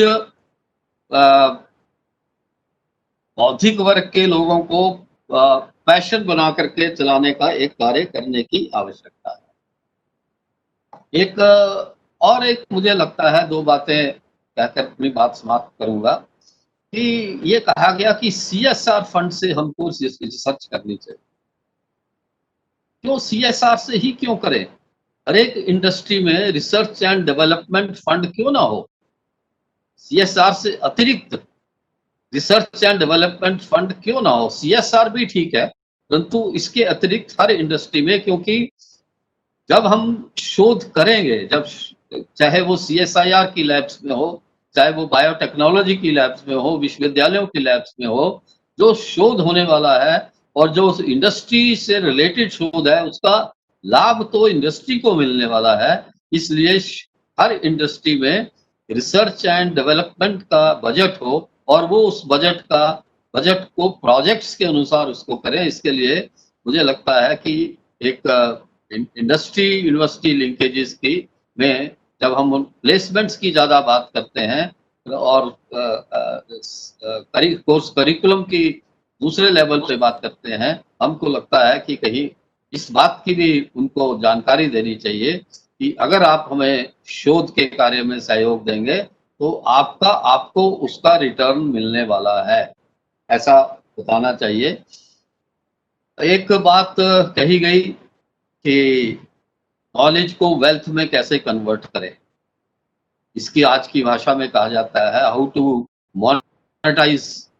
जो मैंने जो कुछ किया, जो शोध किया, उसको मोनेटाइज क्या करें। मुझे लगता है कि ये एक मार्ग तो हो सकता है, एक ऑप्शन तो हो सकता है, परंतु इस उद्देश्य से रिसर्च करना कि उसको वेल्थ में कन्वर्ट करना है, ये मुझे लगता है कि ये बहुत लाभकारी सोच नहीं है, ये बहुत उपयोगी सोच नहीं है। क्योंकि अगर हम ऐसा करेंगे तो जो वास्तविक समस्याएं हमारी हैं, उन समस्याओं का हल नहीं निकलेगा। आपको मालूम है कि आज हर जगह ऐसा ही किया जाता है कि किस प्रकार मैं अपनी जो नई ऐप बनाई उसको मोनेटाइज करूं, परंतु आपको ये भी ध्यान होगा कि बहुत से ऐसे शोधकर्ता हैं, ऐसे इन्वेंटर्स हैं जैसे इंटरनेट का जिसने इन्वेंशन किया उसने इसको मोनेटाइज नहीं किया, और जब उससे पूछा गया कि आपने इंटरनेट को मोनेटाइज क्यों नहीं किया, आप इमेजिन करिए कि इंटरनेट को अगर पेटेंट करा के मोनेटाइज किया होता तो वो व्यक्ति कितना समृद्ध होता आज। परंतु उसने कहा कि मैंने ये टेक्नोलॉजी आम आदमी के लिए बनाई है, इसलिए इसको आम आदमी तक ही इसको फ्रीली अवेलेबल करने का मेरा संकल्प है। इसलिए जो वेल्थ करने का, उसको नॉलेज को और वेल्थ को आपस में जोड़ने का काम है, वो सीमित रूप से हो जाए तो ठीक है, परंतु कुल मिलकर करके बड़ा करने की आवश्यकता नहीं है। एक बात और है कि सुषमा जी ने भी इस ओर ध्यान दिलवाया है, और राजीव कपूर जी ने भी इस बात की ओर ध्यान दिलाया था कि हमको भारतीय संदर्भ में शोध करने की एक आदत डालनी चाहिए। हमको ऐसा एक स्ट्रीम तो ऐसी बनेगी जो हम अंतर्राष्ट्रीय स्तर पर और काम करते हैं, अंतर्राष्ट्रीय स्तर पर शोध की चीजों को फॉलो करते हैं, अंतर्राष्ट्रीय स्तर पर जो हम अपना एक योगदान कर लेते हैं, उसमें ऐड कर लेते हैं, क्वांटम ऑफ नॉलेज का को हम ऐड कर लेते हैं, परंतु कहीं ना कहीं हमें भारतीय संदर्भ के विषयों को भी लेने की आवश्यकता है। और हमारे भारत के अनेक प्रक्रियाएं ऐसी हैं और अनेक ऐसे ज्ञान के भंडार हैं जिनको कि हमें आगे लेकर के चलना चाहिए। अभी हाल ही में हम लोगों ने इस बात को देखा है कि धातु विज्ञान के विषय में हमारे ग्रंथों में बहुत बड़ा ज्ञान पड़ा है, और सुषमा जी ने एस्ट्रोलॉजी और एस्ट्रोनॉमी की बात की है, आपने सामाजिक रचनाओं की बात की है, आपने अर्थव्यवस्था की बात की, या किस प्रकार से समग्रता से देखने की आवश्यकता है। कुल मिलाकर के आज की ये जो संगोष्ठी हुई है, ये नई शिक्षा नीति के अनुसार हमको शोध को किस प्रकार से प्रोत्साहन देना, उसमें संस्थागत क्या करना और व्यक्तिगत क्या करना, ऐसा एक स्पष्टता आई है। नेशनल रिसर्च फाउंडेशन की भी बात हुई है, इसमें बहुत ही सुख का की बात है, एक बड़े हर्ष की बात है कि ऐसा निर्णय होने की प्रक्रिया चली है कि नेशनल रिसर्च फाउंडेशन को पार्लियामेंट के एक्ट के द्वारा स्थापित किया जाए, स्टैट्यूटरी बॉडी बनाई जाए, जिसके कारण से इसका काम जो है अधिक महत्वपूर्ण होने वाला है। इस संगोष्ठी में हमारे बहुत वरिष्ठ लोग भी जुड़े हैं। माननीय सीताराम जी व्यास इसमें रहे, प्रोफेसर अग्रवाल जी इसमें रहे, और भी कुलपति और वरिष्ठ प्राध्यापक और पंचनद शोध संस्थान के कार्यकर्ता, डॉक्टर के.सी. अरोड़ा जी हिसार से जुड़े। ऐसा जितना मैं देख पाया उसके अनुसार इस गोष्ठी में प्रस्तुतकर्ताओं का स्तर तो था ही, परंतु जो सहभागी रहे, जिन्होंने इसमें एक श्रोता के रूप में अपना भूमिका निभाई, उन सबको बहुत बहुत धन्यवाद। और अध्ययन केंद्र रोहतक विश्वविद्यालय, MDU रोहतक विश्वविद्यालय की टोली, विशेषकर ढींगरा जी और राजीव जी, और आप सबका बहुत बहुत आपको शाबाशी, आपको साधुवाद, और आशा है कि इसी तरह के कार्यक्रम आप करते रहेंगे। आपकी जानकारी के लिए मैं बता दूं कि ये जो नई शिक्षा से संबंधित पंचनद शोध संस्थान का ये 14th वेबिनार था, और इसमें विभिन्न विषयों पे प्रारंभ में हमने इनको रखा था कि किस प्रकार से शिक्षा नीति है क्या, और उसके बाद इनके विभिन्न पहलुओं पर हमने चर्चा की है, और आने वाले समय में भी इसके क्रियान्वयन के विषय में भी हम लोग गोष्ठियां करेंगे, और लगातार उनको गोष्ठियों को करते रहेंगे। जब क्रियान्वयन प्रारंभ होगा तो भी उसके कार्यक्रम करते रहेंगे। आपके मनों में कोई सुझाव हो इस विषय में तो कृपया अपने अपने केंद्र के जो टोली के सदस्य हैं उनसे संपर्क करके आप बताएं। आप सबका बहुत धन्यवाद। जय भारत।